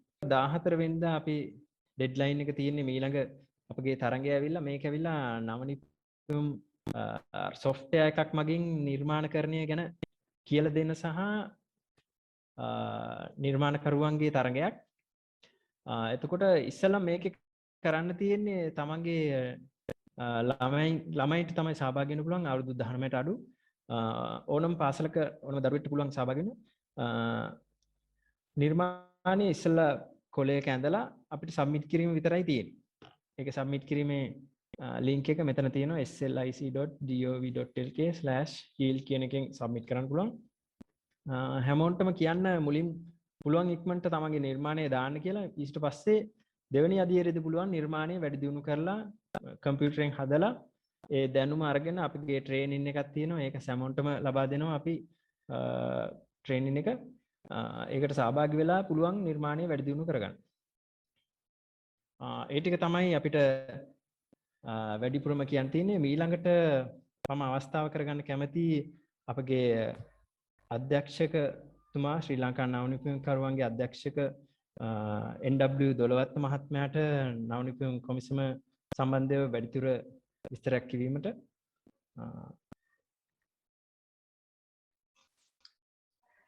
බොහොම ස්තුතියි අශාන්. සියලු දෙනාටම සුබම සුබ උදෑසනක් ප්‍රාර්ථනා කරනවා. මේ ජාතික වැදගත්කමක් තියෙන ශ්‍රී ලංකා නවනිපැම්කරුවන්ගේ කොමිසම අනිකුත් රාජ්‍ය සහ රාජ්‍ය නොවන ආයතන සම්බන්ධ කරගෙන කරන නවනිපැයුම් පිහිටුවීමේ ශ්‍රී ලංකාවේ තියෙන පාසල් පද්ධතිය පුරා නවෝත්පාදන සංස්කෘතියක් ඇතිකිරීම සඳහා පාසල් නවනිපැයුම් සමාජ පිහිටුවීම කියන වැඩසටහන අද අපි නව මුහුණුවරකින් පටන් ගත්තා. ඇත්තටම අපි මීට කලින් මේක භෞතිකව පවත්වපු වැඩසටහනක්. අපි මේක පළවෙනි වතාවට මේ පවතින රටේ පවතින කොරෝනා වසංගත තත්ත්වය හමුවේ අපි හිතුවා අපේ වැඩසටහන් අඛණ්ඩව ඉදිරියට කරගෙන යාම වැදගත් කියලා. ඒක නිසා අපි මේක තාක්ෂණික Zoom තාක්ෂණය ඔස්සේ පැවැත්වීමට තීරණය කරා. මෙතෙන්දී මේ වැඩසටහනට අද දින මනා ප්‍රවේශයක් ලබා දෙමින් ශ්‍රී ලංකා නවනිපැයුම්කරුවන්ගේ කොමිසමේ කොමසාරිස් මහාචාර්ය සිරිමුතු මැතිතුමා හොඳ ප්‍රවේශයක් ලබා දෙමින් නවනිපැයුමක් කියන්නේ සරල දෙයක් විය හැකි, ඊටා සංකීර්ණ දෙයක් නෙමෙයි. නවනිපැයුමක් ඊටා සරල වුණත් සමහර වෙලාවට දේශීය ආර්ථිකය උඩු යටිකුරු කරන නිපැයුමක් බවට එය පත් කරගත හැකි කියන එක සහ හැම වෙලාවෙම නවනිපැයුමකදී ප්‍රායෝගික භාවිතය සහ එහි වාණිජකරණය කිරීමේ තියෙන හැකියාව පැහැදිලි කරමින් ප්‍රධාන දේශනයක් පැවැත්වුවා. මෙම වැඩසටහනේ ඇත්තටම අද මම හිතනවා මේ වැඩසටහන ඉතාම සාර්ථක වැඩසටහනක් කියලා. ඒ මොකද මේ වැඩසටහන ආරම්භයේ ඉඳලා අවසානයේ වෙනකොටත් 50කට වැඩි සහභාගීත්වයක් තියෙනවා. මේ මොහොත වෙන විටත් 52ක සහභාගීත්වයක් තියෙනවා. මම හිතන්නේ මේ වැඩසටහන ඉතාමත් සාර්ථකයි. සමහර අවස්ථාවලදී 75 ඉක්ම වූ සහභාගීත්වයක් දක්නට ලැබුණා.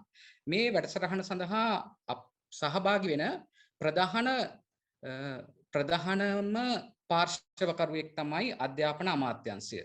මේ අවස්ථාවේ මේ වැඩසටහනට සම්බන්ධ නොවුනත් අධ්‍යාපන අමාත්‍යාංශයේ අතිරේක ලේකම් ප්‍රේමතිලක මැතිතුමා, ඒ වගේම අධ්‍යාපන අමාත්‍යාංශයේ පාසල් කටයුතු අංශයේ ආචාර්ය මූණගම මැතිතුමාත් අපි අනිවාර්යයෙන්ම සිහි කළ යුතු වෙනවා. මොකද එතුමන්ලා මේ වැඩසටහන සඳහා උපරිම දායකත්වය අධ්‍යාපන අමාත්‍යාංශයේ පැත්තෙන් ලබා දෙනවා. ඒ වගේම අධ්‍යාපන අමාත්‍යාංශයේ මධ්‍යම පළාත් නියෝජනය කරමින් නියෝජ්‍ය අධ්‍යක්ෂ දිසානායක මැතිණිය සහභාගී වුණා. එතුමිය ඉතාමත්ම වැදගත් කාරණා කීපයක් මං හිතන්නේ අපිට මතු කරලා දුන්නා. මොකද මේ වැඩසටහන අපේ නිලධාරීන් හා එක්වෙමින් ප්‍රායෝගික තලයේ ප්‍රායෝගික තලයේ ක්‍රියාත්මක වැඩසටහනක් බවට පත් කරන්න කටයුතු කරේ මං හිතන්නේ දිසානායක මැතිණිය.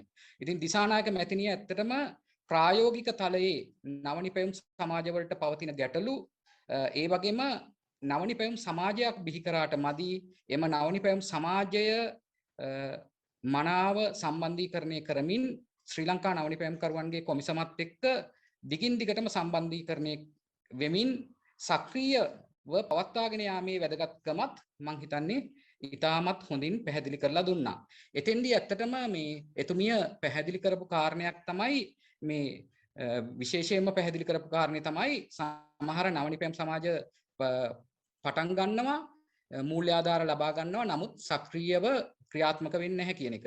ඉතින් අපිත් ශ්‍රී ලංකා නවනිපැයුම්කරුවන්ගේ කොමිසම විදිහට එය අඩුපාඩුවක් විදිහට දකිනවා. එතෙන්දී මම හිතනවා හොඳම විසඳුම තමයි ශ්‍රී ලංකා නවනිපැයුම්කරුවන්ගේ කොමිසම වර්ෂය පුරාම අපි කොටස් කීපයක් ඉලක්ක කරගනිමින් ජාතික තලයේ වැඩසටහන් ක්‍රියාත්මක කරනවා. මේ ජාතික තලයේ වැඩසටහන් වලට සම්බන්ධ වුණොත් නවනිපැයුම් සමාජ එතකොට අවුරුද්ද පුරාම ඒගොල්ලෝ සක්‍රීයව නවනිපැයුම්කරුවන්ගේ කොමිසමත් එක්ක සම්බන්ධ වෙනවා. දැන් අශාන් මහානාම අපේ සහෝදර නිලධාරිතුමා පැහැදිලි කරලා දුන්නා පේටන්ට් බලපත්‍ර ලබා ගැනීම පේටන්ට් බලපත්‍ර ලබා ගැනීමේ වැදගත්කම සම්බන්ධව. එතෙන්දී ඇත්තටම පේටන්ට් බලපත්‍රයක් නවනිපැයුම්කරුවෙකුට අදහසක් නැත්නම් නවනිපැයුමක් සම්බන්ධව තොරතුරු මතුවෙච්ච අවස්ථාවකදීම පේටන්ට් බලපත්‍ර ලබා ගැනීම කළ යුතු වෙනවා. ඊට අමතරව එම අදහස ඒ කියන්නේ ප්‍රායෝගික මට්ටමේ ක්‍රියාකාරී මූලාකෘතියක් බවට පත් කරන්න නවනිපැයුම්කරුවන්ගේ කොමිසමේ තියෙන තාක්ෂණ බීජෝත්සනාගාර ඉන්කුබේෂන් සෙන්ටර්ස් ඒ වගේම අයිඩියා ඉන්කුබේටර් කියලා තියෙනවා. එතෙන්දී නවනිපැයුම්කරුවෙකුගේ අදහසක් වාණිජකරණ අවස්ථාව දක්වා ගෙන යාමට අපි උදව් කරනවා. ඒ වගේම අපි ඒක වෙළඳ පොළට හඳුන්වා දීමට පවා අපි නවනිපැයුම්කරුවන්ගේ කොමිසම විදිහට ගැටලු පෙන්වා දෙමින් අපට මනා මඟ පෙන්වීමක් දුන්නා. අපි ශ්‍රී ලංකා නවනිපැයුම්කරුවන්ගේ කොමිසම වෙනුවෙන් දිසානායක මහත්මියට අපගේ කෘතවේදීත්වය පළ කර සිටිනවා. මේ අවස්ථාවට මූල්‍ය දායකත්වයේ සපයමින් අපගේ පාර්ශවකරුවෙකු ලෙස ක්‍රියා කරන ශ්‍රී ලංකා මහජන බැංකුව ඇත්තටම රජයට සම්බන්ධ බැංකුවක් ඒ වගේම බැංකු ශේෂ්ත්‍රයේ සිටින දැවැන්ත බැංකුවක් විදිහට මහජන බැංකුවේ ඉහළ කළමනාකාරීත්වය ඇතුළු ඒ වගේම නුවර ප්‍රදේශයේ ප්‍රාදේශීය කළමනාකාරතුමා බුද්ධික රණතුංග මැතිතුමා එතුමා අසනීප තත්ත්වයේ පසු වුණත් පසුව ඒ කියන්නේ මැද කොටසේදී හෝ මෙම වැඩසටහන හා සම්බන්ධ වෙමින් එතුමාගේ අදහස් ප්‍රකාශ කරා. එතුමා වැදගත් කරුණු කීපයක් මතු කරා. එතුමාගේ කතාවේදී ඇත්තටම ආනයන ආදේශක විදිහට විදේශ විනිමය පිටරට ඒ කියන්නේ විදේශ විනිමය උපයාගත හැකි නවනිපැයුම් ප්‍රවර්ධනය කිරීමත් ආනයන ආදේශක ප්‍රවර්ධනය කිරීමේත් වැදගත්කම එතුමා මම හිතන්නේ බැංකු ශාස්ත්‍රයේ ප්‍රවීණයෙක් විදිහට එතුමාට වඩාත් හොඳින් දැනෙනවා ඇති මේ වෙලාවේ තියෙන අපිට තියෙන ආර්ථික වශයෙන් තියෙන බලපෑම ඇත්තටම එතුමාට හොඳින් දැනෙන නිසා තමයි එතුමා මේ වැඩසටහනට වැදගත් කාරණා දෙකක් මතු කරමින් එතුමාගේ දේශනය ඊටාම හරබර දේශනයක් පැවැත්වුවා. අපි මේ වෙලාවේ මහජන බැංකුවේ සියලුම නිලධාර මහත්මීන් බුද්ධික රණතුංග මහත්මයා ඇතුළු අනුෂා මැතිණිය අපි සියලු දෙනාටම අපගේ හෘදයාංගම කෘතවේදීත්වය පළ කරනවා. ඒ වගේම මෙම වැඩසටහන සඳහා සහභාගී වෙන පුද්ගලික ආයතනයක් තමයි පැනෂියා ප්‍රයිවට් ලිමිටඩ් කියන ආයතනය. පැනෂියා ප්‍රයිවට් ලිමිටඩ් කියන ආයතනයේ අසිත පුංචි හේවා මැතිතුමා කියන්නේ ඇත්තටම මම හිතන්නේ ජාතික දැක්මක් තියෙන මේ රටට වැඩක් කළ යුතුයි කියන හැඟීමක් තියෙන වැදගත් මහත්මයෙක්. ඒ නිසා තමයි ඇත්තටම එතුමා පුද්ගලිකාංශය නියෝජනය කරමින් වුවත් මෙම වැඩසටහන සඳහා මූල්‍ය දායකත්වයේ වගේම සිමන්ස් කියන ලෝක ප්‍රසිද්ධ ජර්මන් ආයතනයේ දේශීය ලෝකල් ඒජන්ට් නැත්නම් දේශීය රිප්‍රසන්ටේටිව් විදිහට මේ එතුමා අපිත් එක්ක අත්වැල් බැඳගෙන තියෙන්නේ මේ හරහා ඕගොල්ලන්ට ගොඩාක් ප්‍රතිලාභ ලැබෙනවා. ඇත්තරම සිමන්ස් මෘදුකාංග හරහා අන්තර්ජාතික මට්ටමේ නවනිපැයුම් නිර්මාණය කිරීම සඳහා මං හිතන්නේ මේක මහඟු අවස්ථාවක් වෙනවා. ඒ වගේම මේ අවස්ථාවට සහභාගී වෙලා තියෙනවා විදුහල්පතිවරු, දුවදරුවෝ, ඒ වගේම පාසල් නවනිපැයුම් භාර ගුරු බවතුන්. මං හිතන්නේ මේ වැඩසටහනේ සාර්ථකත්වය අපි පාර්ශවකරුවන් කීප දෙනෙක් සිටිනවා. අපි හැම වෙලාවෙම මේ වැඩසටහනේ සාර්ථකත්වය අපේක්ෂා කරනවා. නමුත් මේ වැඩසටහනේ සාර්ථකත්වය රඳා පවතින්නේ මෙන්න මේ පාසල් නවනිපැයුම් භාර ගුරු මහතුන් සහ විදුහල්පතිතුමාගේ සක්‍රීය දායකත්වය මතයි. ඒක නිසා මේ වැඩසටහනට සහභාගී වන සියලුම පාසල් නවනිපැයුම් භාර ගුරු බවතුන්, ඒ වගේම විදුහල්පතිවරුන් සහ දුවා දරුවන්ට අපගේ කෘතවේදීත්වය පළ කරනවා. ඉදිරියේදීත් ශ්‍රී ලංකා නවනිපැයුම් කරුවන්ගේ කොමිසම් මගින් කරන සියලුම වැඩසටහන් සඳහා ඔබගේ සක්‍රීය දායකත්වය අප වෙත ලබා දෙනු ඇතයි අපි විශ්වාස කරනවා. ඒ වගේම නවනිපැයුම් කොමිසම මගින් ඉදිරියේදී කරන වැඩසටහන සඳහා සහභාගී වෙච්ච සියලුම දෙනාටම මාගේ හෘදයාංගම කෘතවේදීත්වය සහ ස්තුතිය ප්‍රකාශ කරනවා ශ්‍රී ලංකා නවනිපැයුම් කරුවන්ගේ කොමිසම වෙනුවෙන්. ඔබ සියලු දෙනාට සුබ දවසක්.